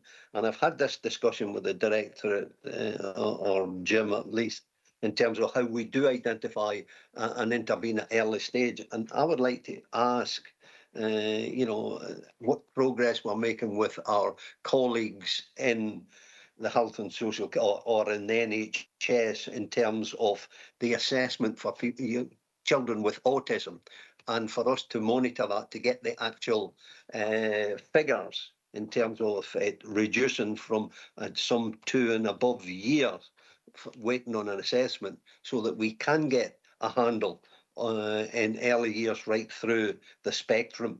So it's really to ask what progress we're making in that, so that we can be provided as a delivery of service in education, that we are making progress to reduce the assessment period. There's been many points, so that's my first question, but there's been many points made in terms of the three options, and we look at the dissatisfaction, and I don't see it as utopia. I see option 3 as looking at, the assessed needs and delivering on those assessed needs, not being budgetary driven, but to respond to the needs of the child. And that should be our optimum aim, to make sure that we are delivering on all the needs of the child to close that attainment gap, and for others who have got academic achievements or able to make high academic achievements.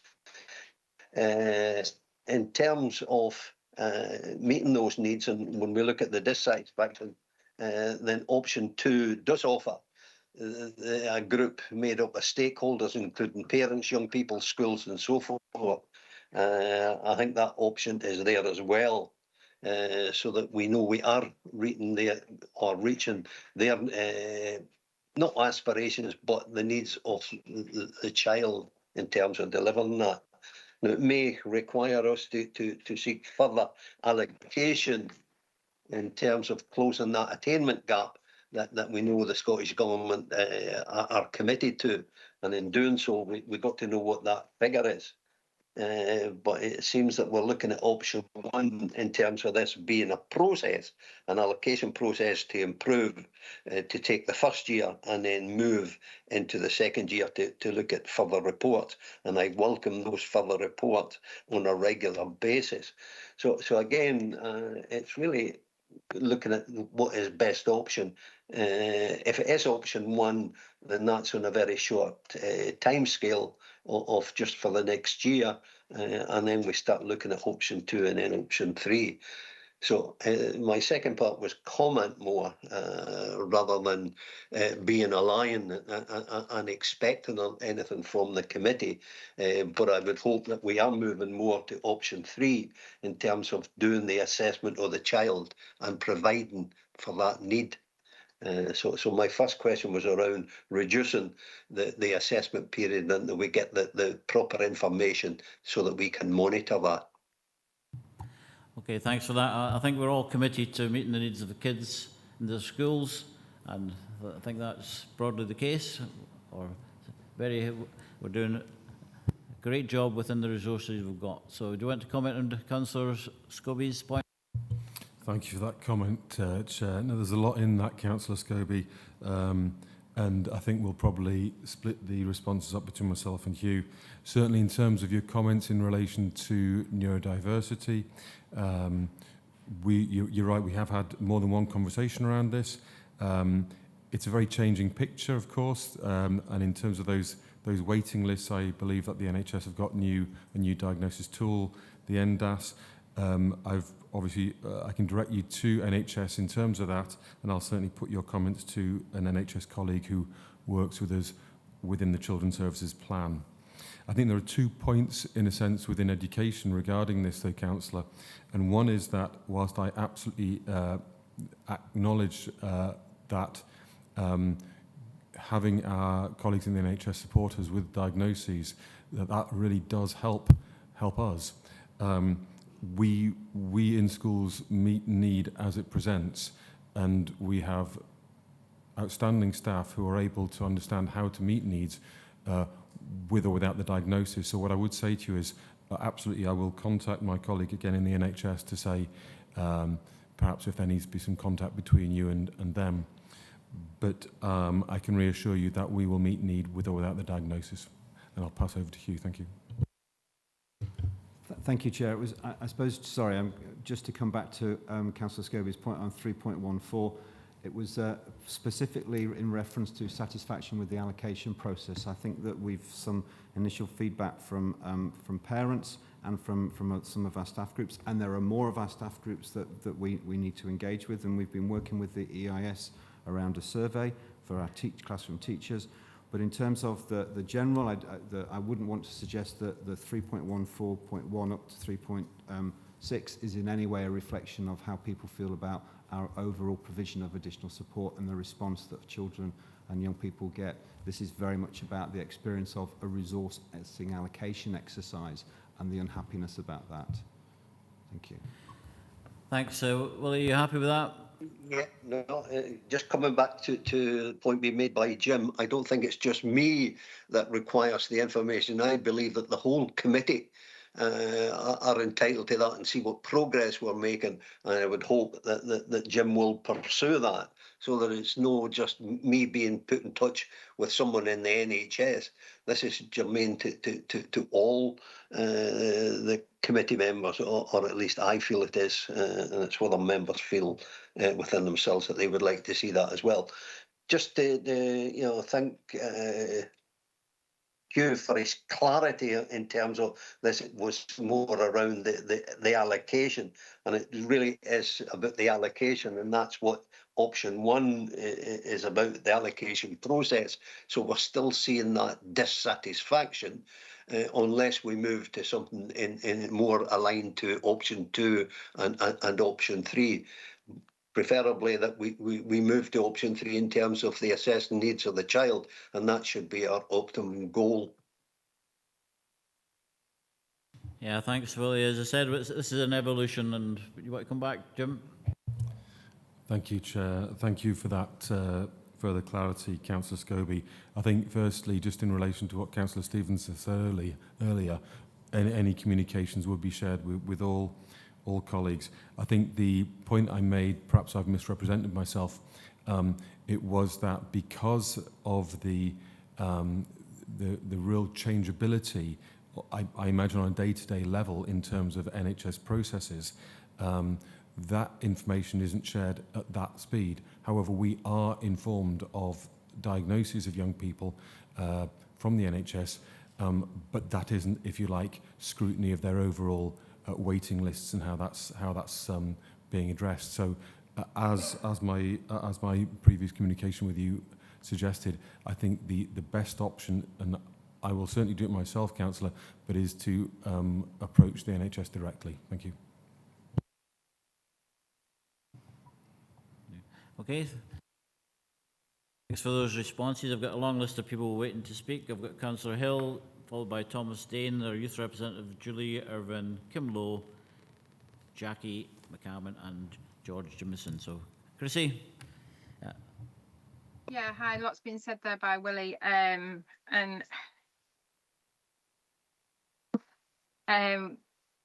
Looking to 3.7 on page 49, the highlighted continuing risks that the directors are facing, and the lack of integrated strategic planning between the health, social work and education. I know that, you're trying to put things in place to mitigate these, but when we go on to 3.10, the early years risks, it says that a programme of work has been agreed, and I know that was mentioned earlier on in the meeting. So can we have a few more details sent out to elected members on what that work is that had been agreed for the early years settings? Another point that was raised earlier, I think by Paula, the 88,000 that was found previously, and noted down that it was allocated, but am I right in saying, well, in hearing you say that it wasn't all used because of the struggles with recruitment? My next point would go on to, we're needing to meet the needs of children with additional support needs, which is option 3. And so when we're looking at the workforce reform, we're needing qualified staff to meet those needs of children with autism, children that are deaf, children that, need health interventions within the schools. But what about the middle of the road kids that are, not in early years setting, but are struggling from the repercussions of COVID and the social aspect? Would teaching assistants possibly come in as an intervention there? Could there be a clear plan put in place? How we're going to address those types of things? Those were sort of like things that I picked up that, possibly we could have a bit more clarity on, please. Okay, thanks. I've got Gillian want to come in. Thank you very much, Councillor Hill, for the questions. And I'm conscious that this is a paper regarding the learning assistant allocation. And while all of the discussion that we've had around bringing a further paper around the holistic approach is really important, I think we have a paper in front of us which is looking specifically at the allocation this year, so we do this in a timely fashion, taking advice from members and evolving the processes that we have in place. So I just wish to make that comment. Specifically on your question on the early years budget and the early years proposals, it was within my delegated authority to make an internal environment to support the additional support for learning budget through early years. I have done that. I took a paper to the senior leadership team, and I'll be happy to share that paper with members after the committee. Thank you. Anybody else want to come in? Hugh. Thank you, Chair. Just in regard to the risks, and I'd just like to focus that this was a set of risks that were identified through ADIS, which is a Scottish network, as people will know, Association of Directors, the ASN network.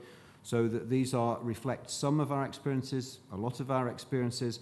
Lack of integrated strategic planning, I think, as lead for integrated strategic planning, I believe will be bringing the next Children's Services Plan to the state, well, not full council, in March, which I think will set out those very issues, highlighting some of these risks in terms of how we have to work together to make sure that we can mitigate against the ongoing impact of COVID, the challenges that we have to restructure or restructure our approach in terms of neurodiversity and building a different approach in terms of working together much more closely with our partners in health, particularly around some of the more complex children that we have within our schools and our learning centre provision. So I just wanted to sort of clarify that one, if that was okay. In terms of the 88,000, I'd just like to go back to it. It is a challenge. It's an 8 million budget. It's committed plus the 88,000.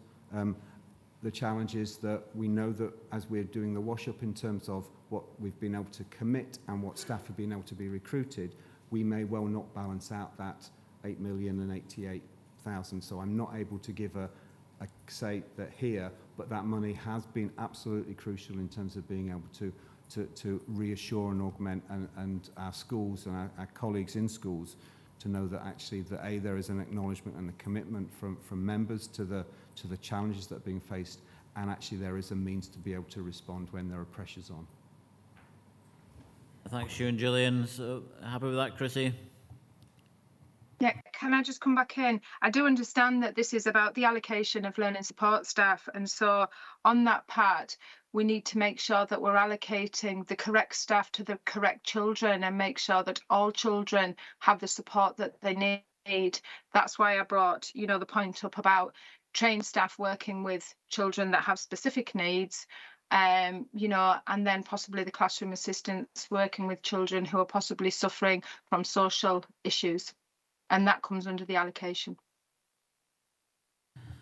I think we'll take that as noted that that's how we hope to we do operate. Okay, thanks for that, Chrissy. I want to Thomas Dane, our young person. Thank you. I hope you can hear me okay. I just wanted to make a point on how when it comes to neurodivergent and neurodivergent young people in schools and how they are kind of supported by our additional support staff, how in terms of supporting them with early communication and socialization and stuff, how it may be a point to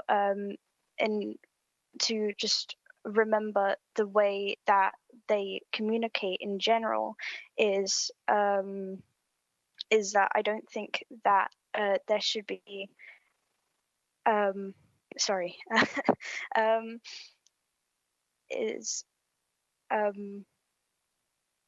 the way that they communicate is very much at the moment I feel is very much guiding them to communicate in the way that neurotypical people tend to communicate, instead of kind of like supporting them to communicate in a way that, oh my gosh, I'm very sorry.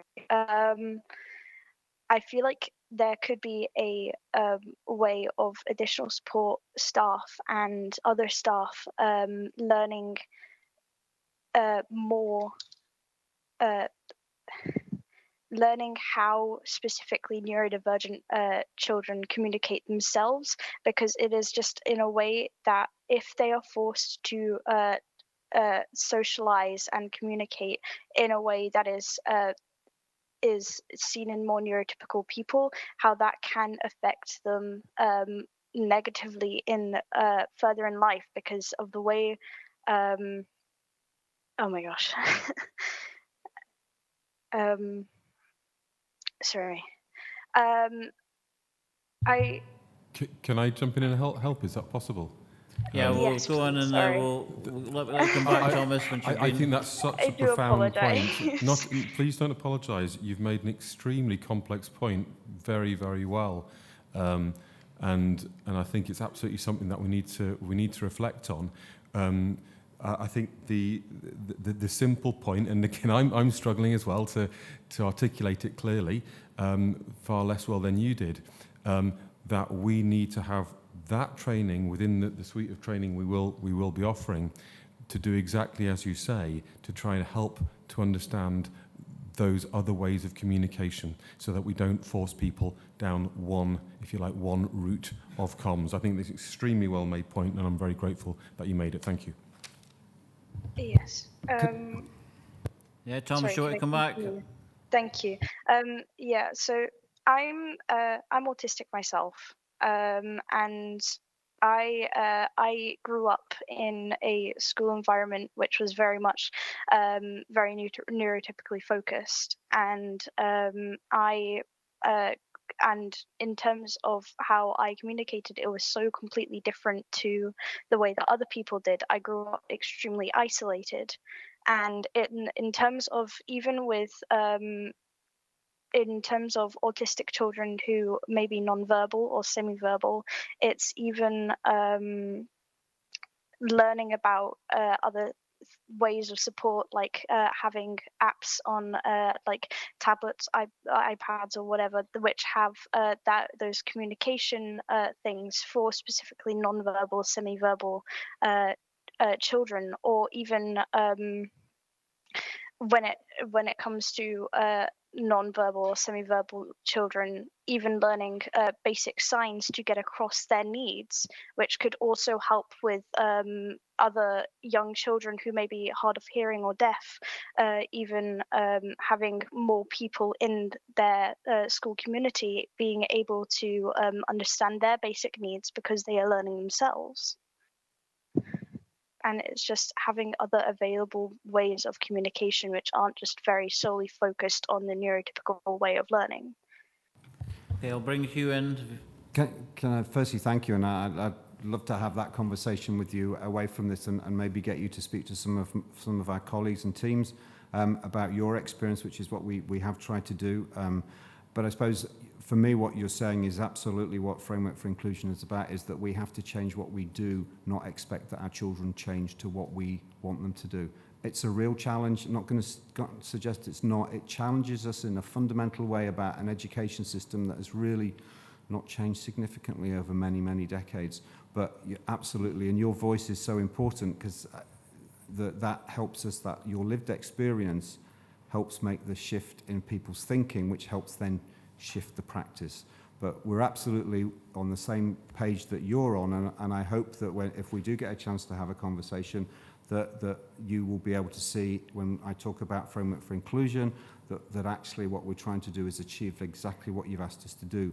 I'm not suggesting we're there yet, and it's I was going to say the journey word, don't like to use it. It's a difficult path for us to get there, but we have to, because you're part of that broad group of young people where we haven't got it right for.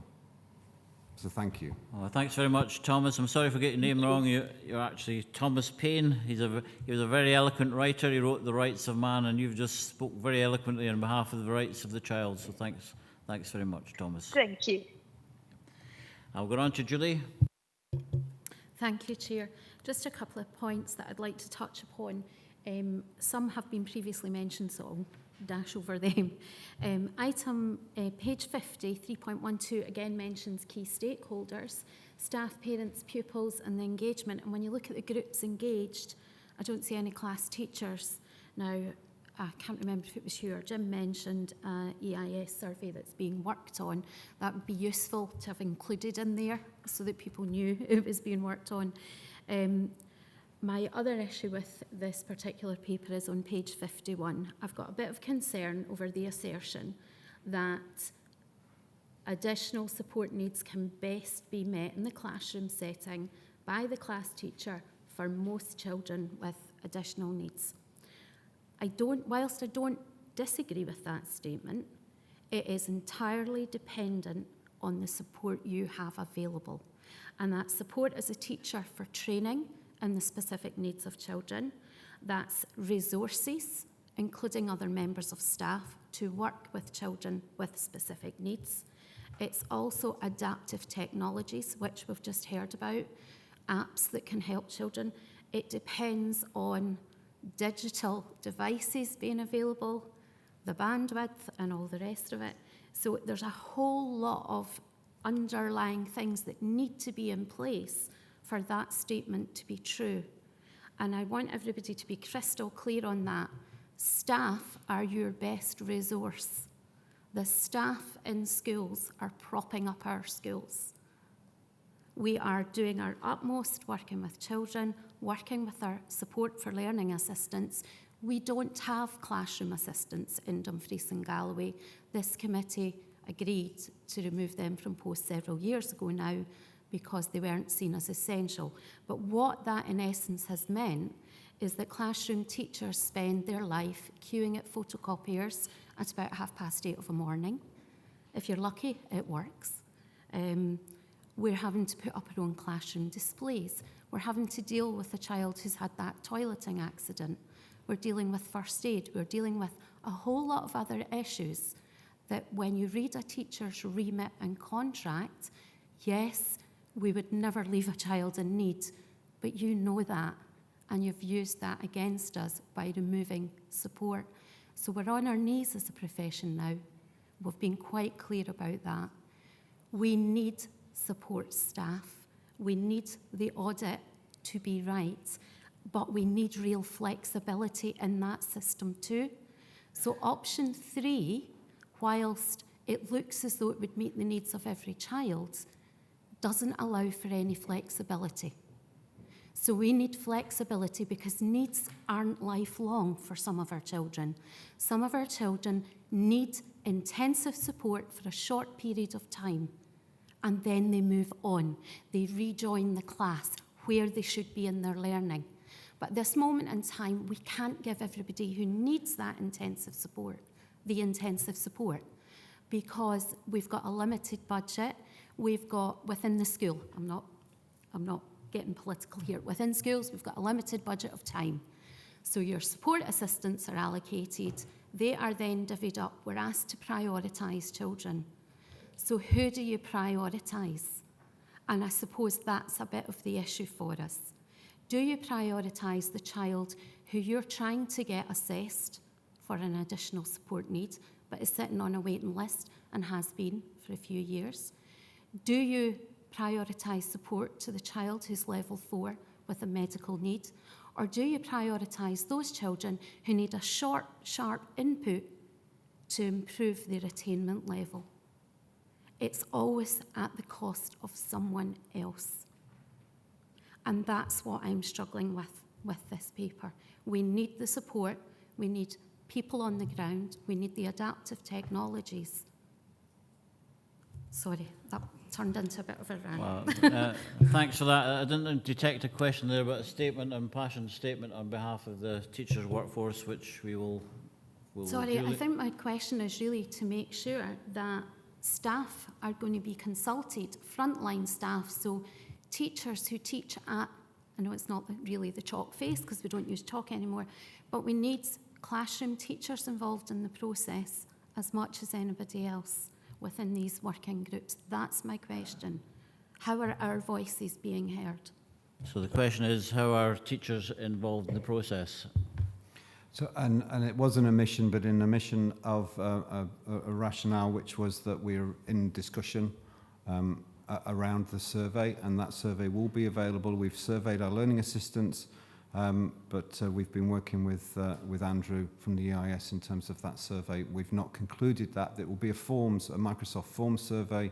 It will focus around nurture, but also questions around additional support for learning. So it's looking at really both sides of the business in terms of our workforce and trying to capture where they are and their needs and concerns, and also how we can move forwards. But again, it would purely be it would be simply a mission of myself that not to suggest that they were absolutely key. You know, we have recruited our principal teachers of inclusion to work with our teachers to build confidence, to build the skills, to be able to support them and develop training programs of support on the job, so that they actually do have some of those skills and some of that specific skills that you're talking about. But it is, you know, every decision that we make is a decision in terms of how we prioritise. I hope that the stages, which we had some focus groups last week, and we asked practitioners to come along and talk to us about the use of our stages document, and we're going to make some small adjustments, is for us is the foundation in terms of how we make those decisions about where resource goes, and identifying and understanding children's needs and the processes that need to be in place in terms of assessment. Ultimately, this is all about being able to try and intervene as early as possible. But when a system is under stress, and we have to prioritise, and those are the difficult decisions that we're having to look at the moment. And we do pass some of that onto our head teachers in terms of the allocation is then for a head teacher to make those decisions. And thank you for your point, which is absolutely so important, is needs are never fit. For a few children, needs are fixed. For most children, and what is the point of intervention if we are not seeing change? So the idea of having a fixed allocation doesn't work, and it doesn't work as well because actually we want a lot of our children to be working in groups, not just individually. So thank you for making that point, but absolutely hold my hands up, didn't put the bit in about frontline classroom teachers. Just to give you assurance that this committee wants to hear the teacher's voice, and your voice is valued, and this is an important opportunity for you to have your say. Anything else you want to say, Julie? I just think that at the moment we are struggling in classes. It's not, I won't say it's across the board, because there are classes where things are working well. But we do have increasing needs, and it's really difficult to have the flexibility to meet the needs. And I think that's what the issue is. When I look at the paper, it's about the flexibility that needs built into the system, so that when you have children who move school, they need support to move with them, or to be reallocated extra support, not to then be taken away from children who are already in the school they've gone to. There needs to be, but that's, I appreciate that's really, really difficult when you have a workforce and you can't move someone for an hour of a day.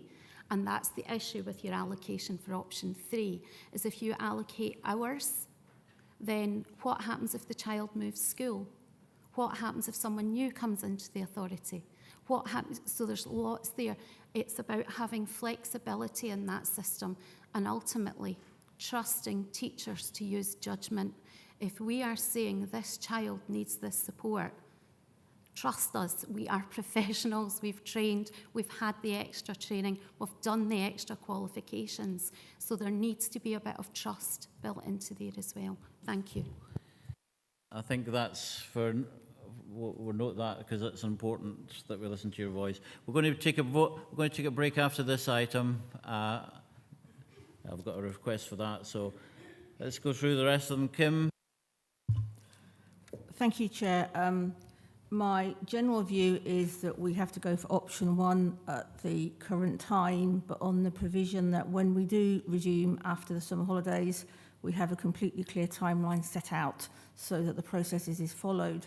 In terms of option 3, there are some great things about option 3 about the individual funding for each pupil. So, for example, a pupil goes from primary 7 to secondary 1, or goes from one school to another within Dumfries and Galloway, and that means that they get continued support.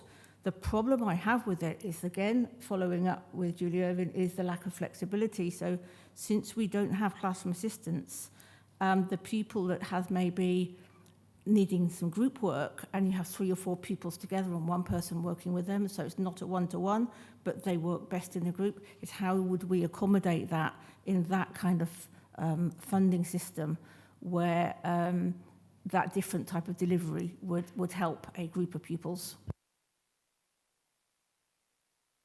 That one, Hugh? It's an absolute challenge, and not only that, if we move staff, we're paying their transport and their travel costs as well, which can be and it has can be a significant burden for us. At the moment, I suppose we're looking at we've looked at all the different models, to be honest, over the last 3 or 4 years, and actually the best is to try and hold a bit of contingency that allows us to be able to address and adapt as we go through the year.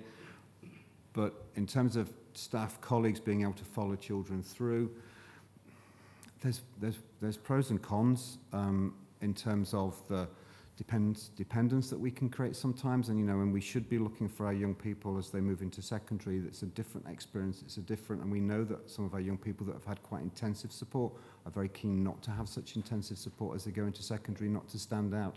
So again, a lot of this does come down to individual planning, but that need for flexibility is because plans don't happen, or needs don't stay fixed for each year.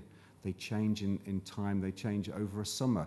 We will be basing our allocation on a moderated exercise of collating needs which will be in February and March, February. That gives us an extra 3 months and a summer for children to have changed and their needs to have changed. If we fix it as they need to have 2 hours, 3 hours, 10 hours, 27.5 hours, at that point, there's a real risk that by the time we get through to the summer, their needs are different. But there's a piece of paper that says they've got this allocation. So for me, it comes back to Julie's point, is that we have to trust the people that know the children the best.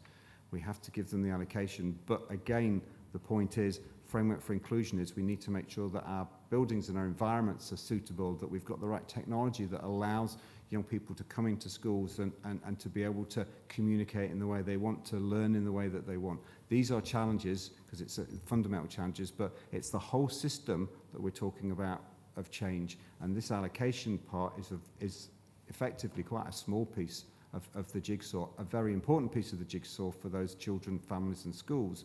But actually for me, having that being ultimately to get to the point where you have a flexible, you have a staff group that's a core staff group that sits within a school and is actually used by the school, and then something that looks at very complex needs using our staged approach. That might be where we get, but we're in a consultation process, I suppose, and it's difficult to prejudge that because we want to bring people along with us. I hope that helps, and thank you, Chair. Yeah, can I just come back? To me, it is the allocation of funds and time. It's not the allocation of a particular member of staff. So, for example, a pupil moving from primary 7 to secondary 1 might well be it's a new member of staff to work with in secondary 1. It's actually the time. It's not the particular worker that goes. It's the money that would move. And that, you know, for each year we look at those young people that are transitioning, and we look at their needs that are moving and what the support that needs to be in place, and that would be part of that process. We are looking at children needs. We're not just, you know, that's what drives the allocation. And I think in paragraph 3.3, we looked at the proportion of hours committed for each of our stages. And so the majority is, or the largest proportion is going to stage 3 targeted intervention.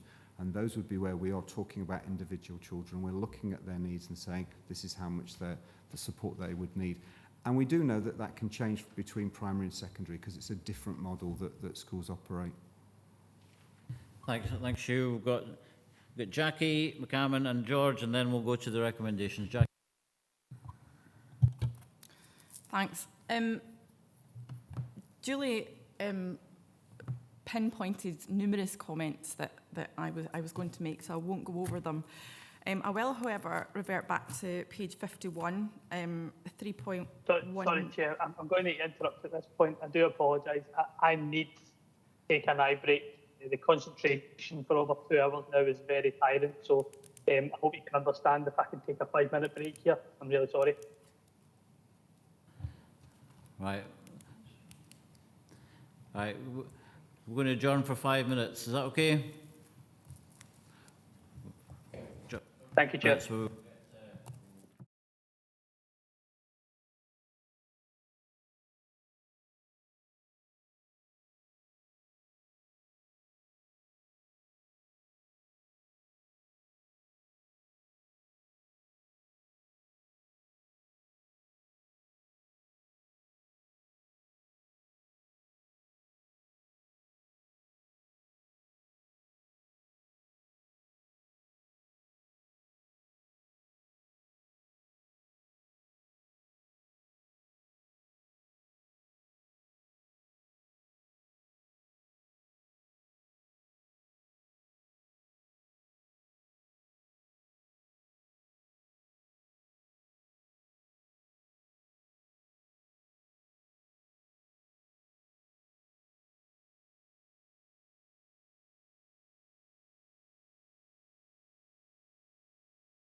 Jackie McCammon's questions. If you want to finish off your questions, then we'll get an answer, and then we'll ask George for the last question.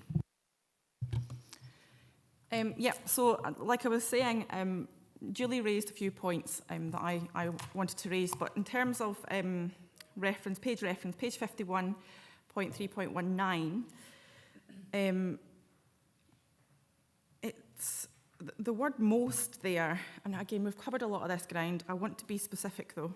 Who determines what the priority is in that word? So is GIRFEC failing here? Because surely that's all. And touching upon GIRFEC, what statutory obligation does the council, what statutory obligation have we got to GIRFEC?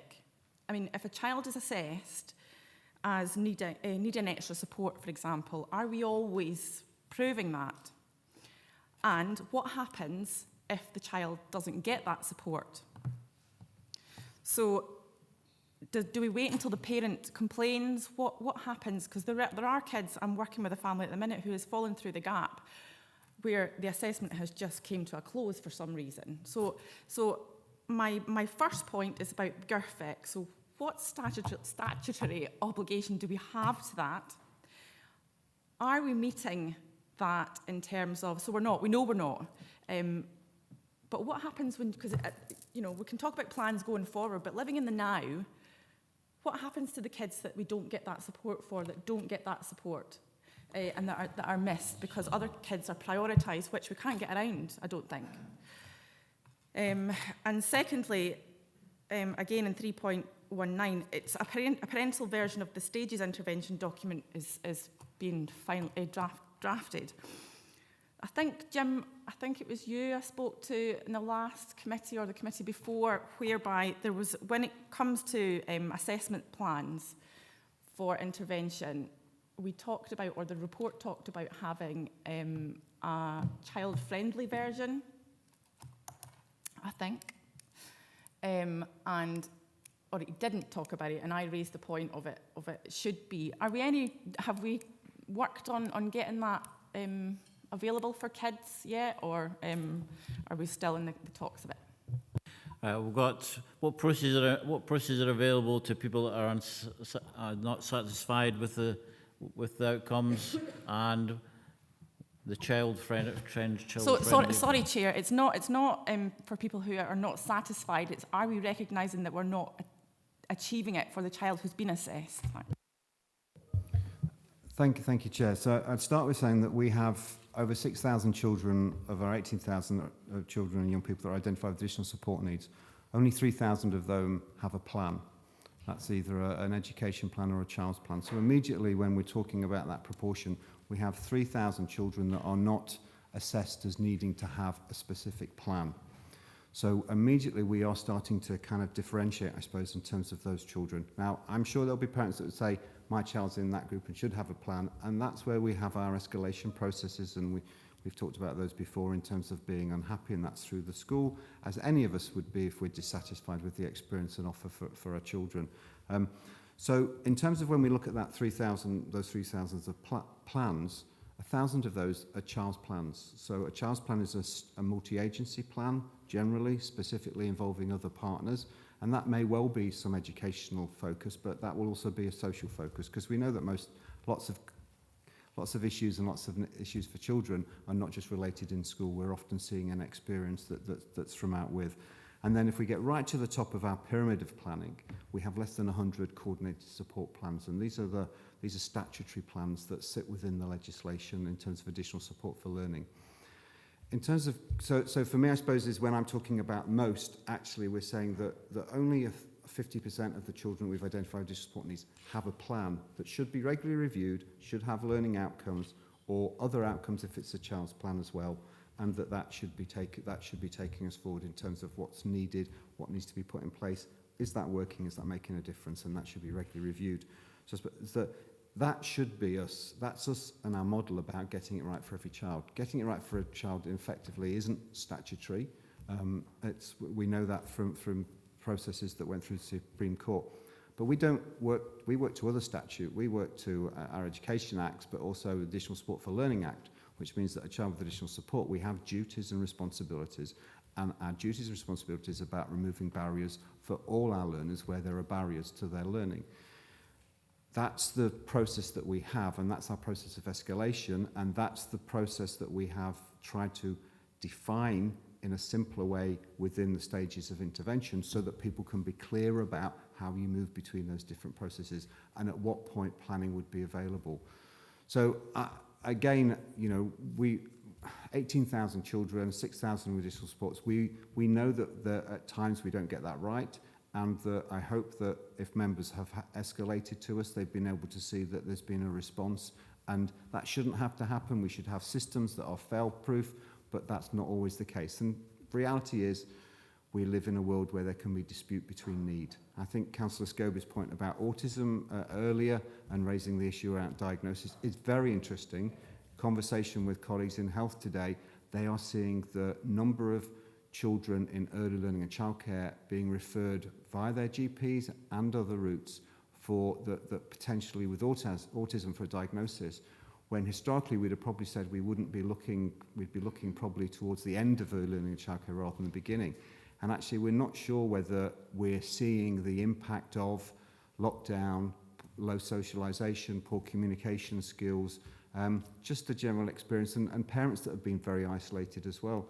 So that we are seeing, so I suppose that what we're seeing is that sometimes there can be a dispute in terms of what the level of need is, what the type of need is, and we have to work through those processes to find that out.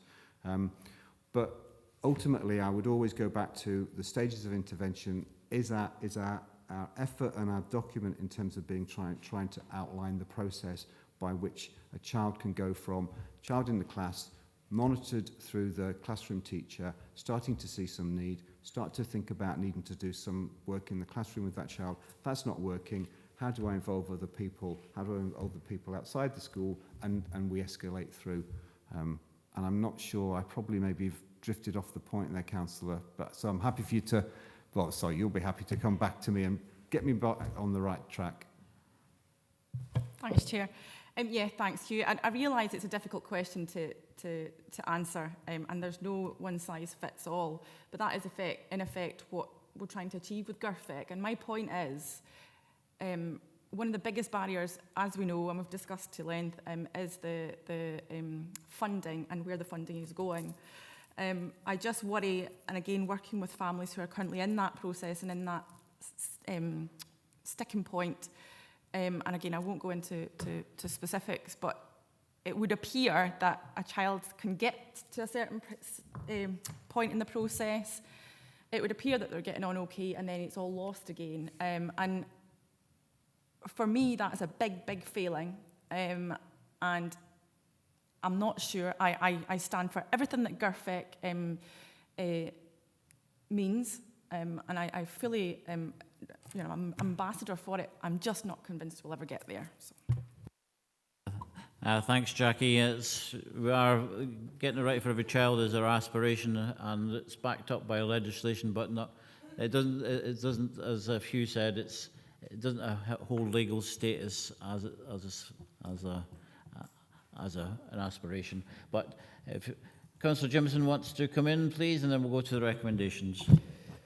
I won't take long. I just think it's been a really good discussion, and just remind everybody that getting it right for every child is actually in the council plan. So it is an aspiration that we're all looking towards, and getting it right for every child doesn't mean say they get the same. They get what's specific to them. I took on board Julie's point. I totally agree.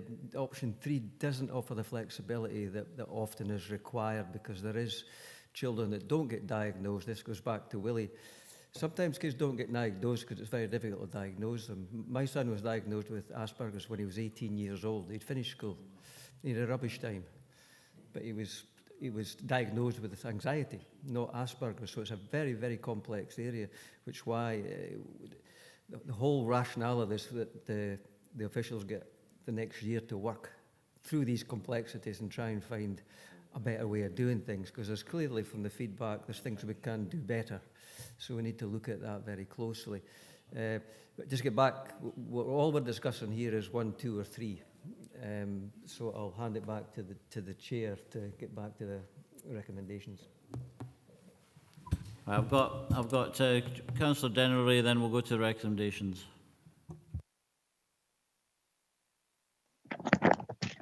Thank you, Chair. Thank you, Chair. Oh, sorry.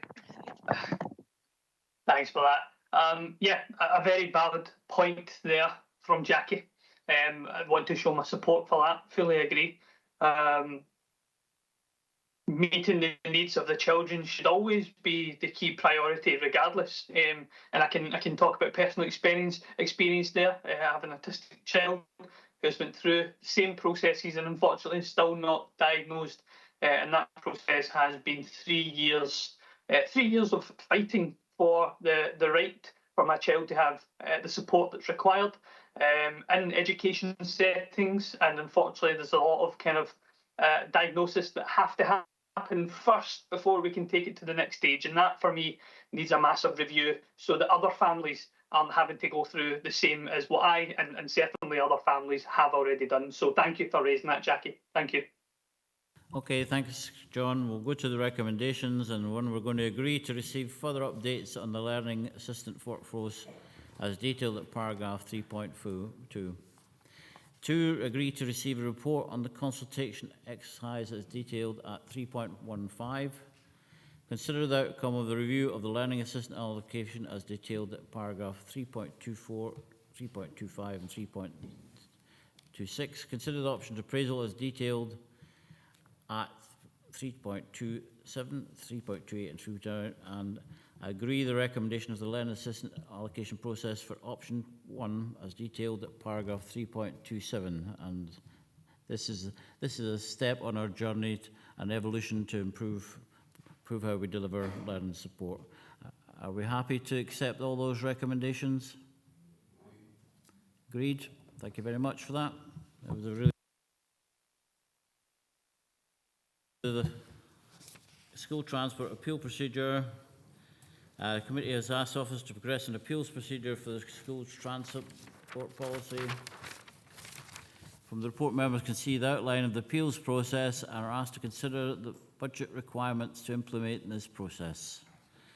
Gillian Bryson, the Director, will assist members on any questions, so that this matter is open to debate.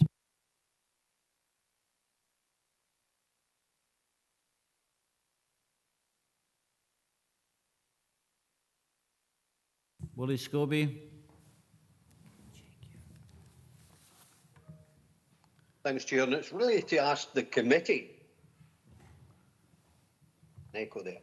Yeah, it's really to ask the committee to consider what is not perhaps no understood in terms of our policy, in particular reference to 2.2, in terms of what it lays out as required by law, and that's on the 2 miles and 3 miles between 8 and above for children. But it's to the point being made in 2.3 in terms of a parent's responsibility. And I'm looking more to the rural and remote areas where we could be asking children to walk anything up to 3 miles above the age of 8 or 2 and more miles for a child below the age of 8. And it's really to ask the committee to look at this or to consider this if it's a reasonable policy, notwithstanding the appeals mechanism. And it's around, this idea that you could be walking 3 miles to a pickup point, which is really not safe in a lot of circumstances in more rural and remote areas where there's no lighting, there's no pavements, it can be dangerous roads, and so forth. And it's to give consideration to whether we think that is a reasonable expectation of parents or children to walk to a pickup point. Whether this means looking at diverting school transport and looking at this more sensitively, where there are children who are compelled to doing this in rural and remote areas. So maybe there's a point here where officials can provide us with those numbers, whether these are in the ones and twos or a large number that could be caught in an appeal system, or whether there's a large number, and there's numbers referred to in the report in terms of who have appealed in the past. But I just wonder if the committee are with me in terms of looking at this and reviewing the policy. Right, Gillian. Thank you very much. Thanks, Councillor Scobie. The school transport policy came to Education and Learning Committee at the last meeting on the 1st of December and has been in place for many years with that parental responsibility distance. Back in 2015, officers were asked to cost out a change to the parental responsibility distance, and we did bring that to committee at that time. So at no point do we say that parents or that young people have to walk that distance, but parents are responsible for that distance.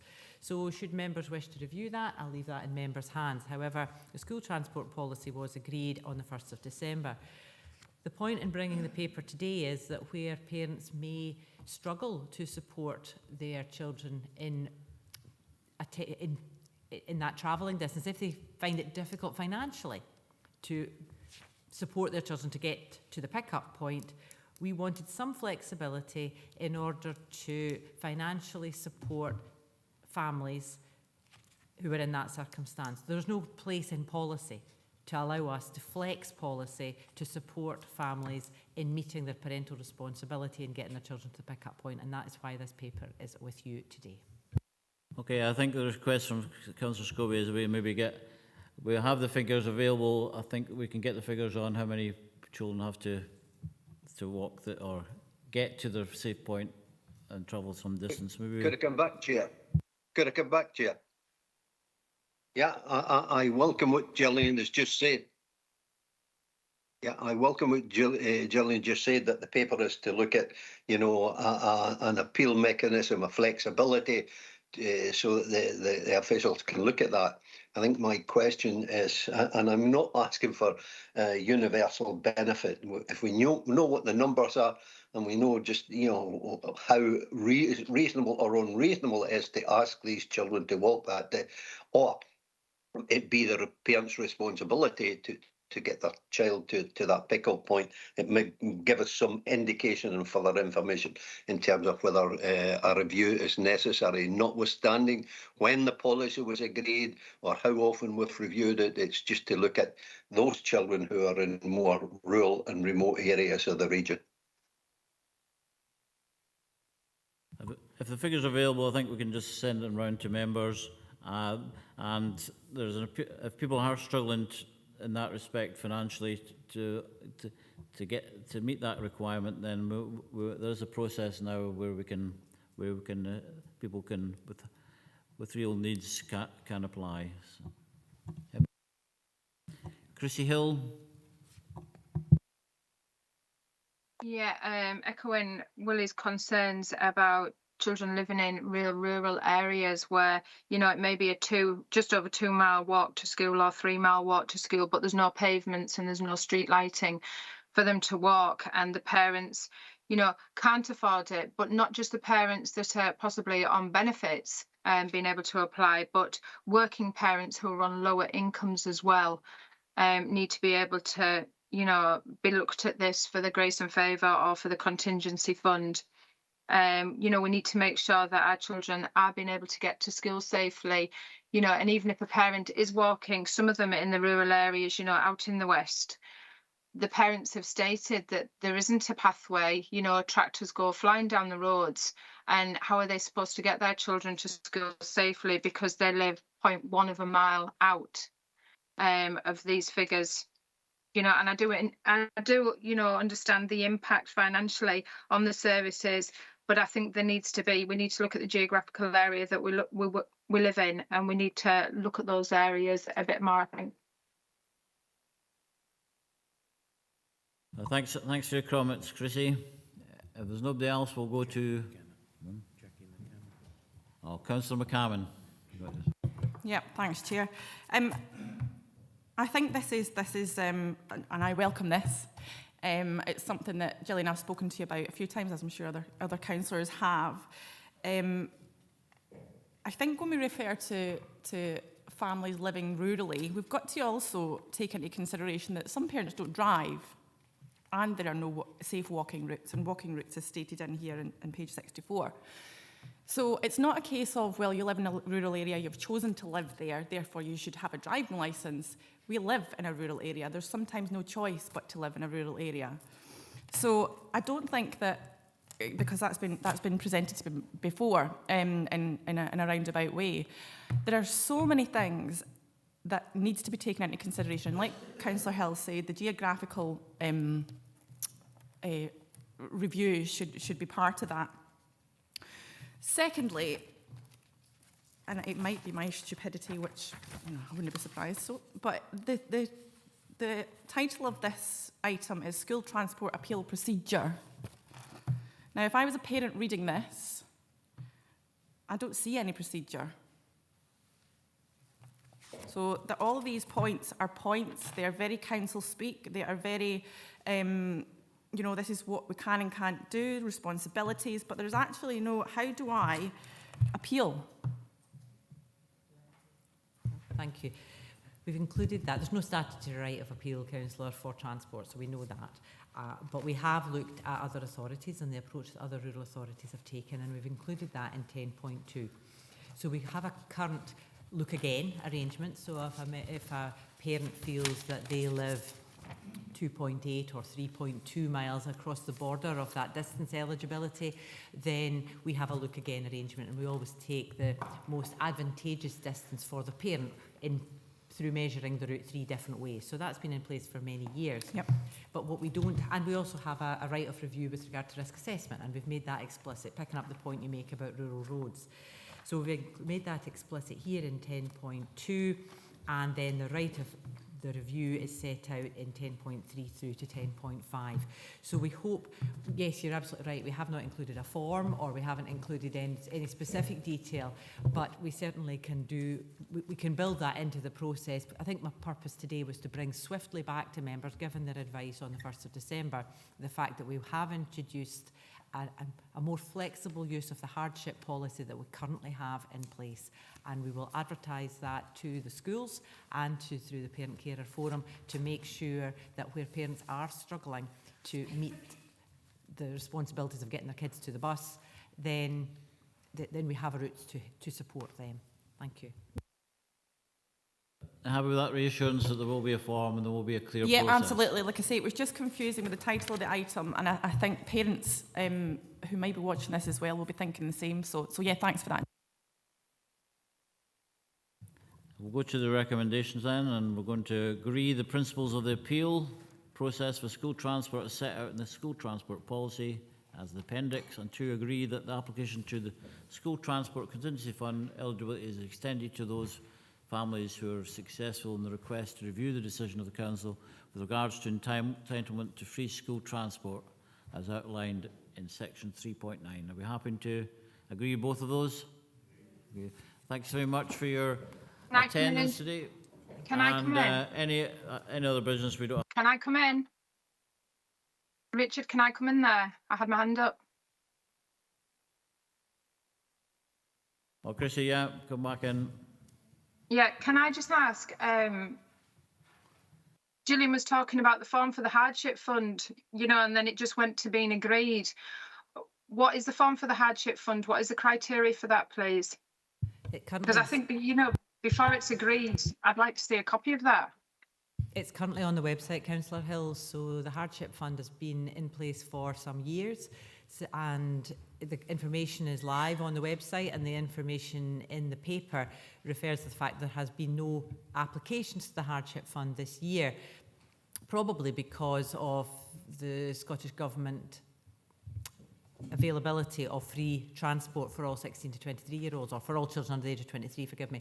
So there have been no applications to that fund, and therefore we would like to extend the criteria for that fund to children who are who are looking for additional help, But the process for application and the form are currently on the website, and we can direct members to that as quickly as possible. Okay, we have already agreed the recommendations, so no other urgent business. So thank you very much for your attendance, and Thanks for your contribution to the debates today.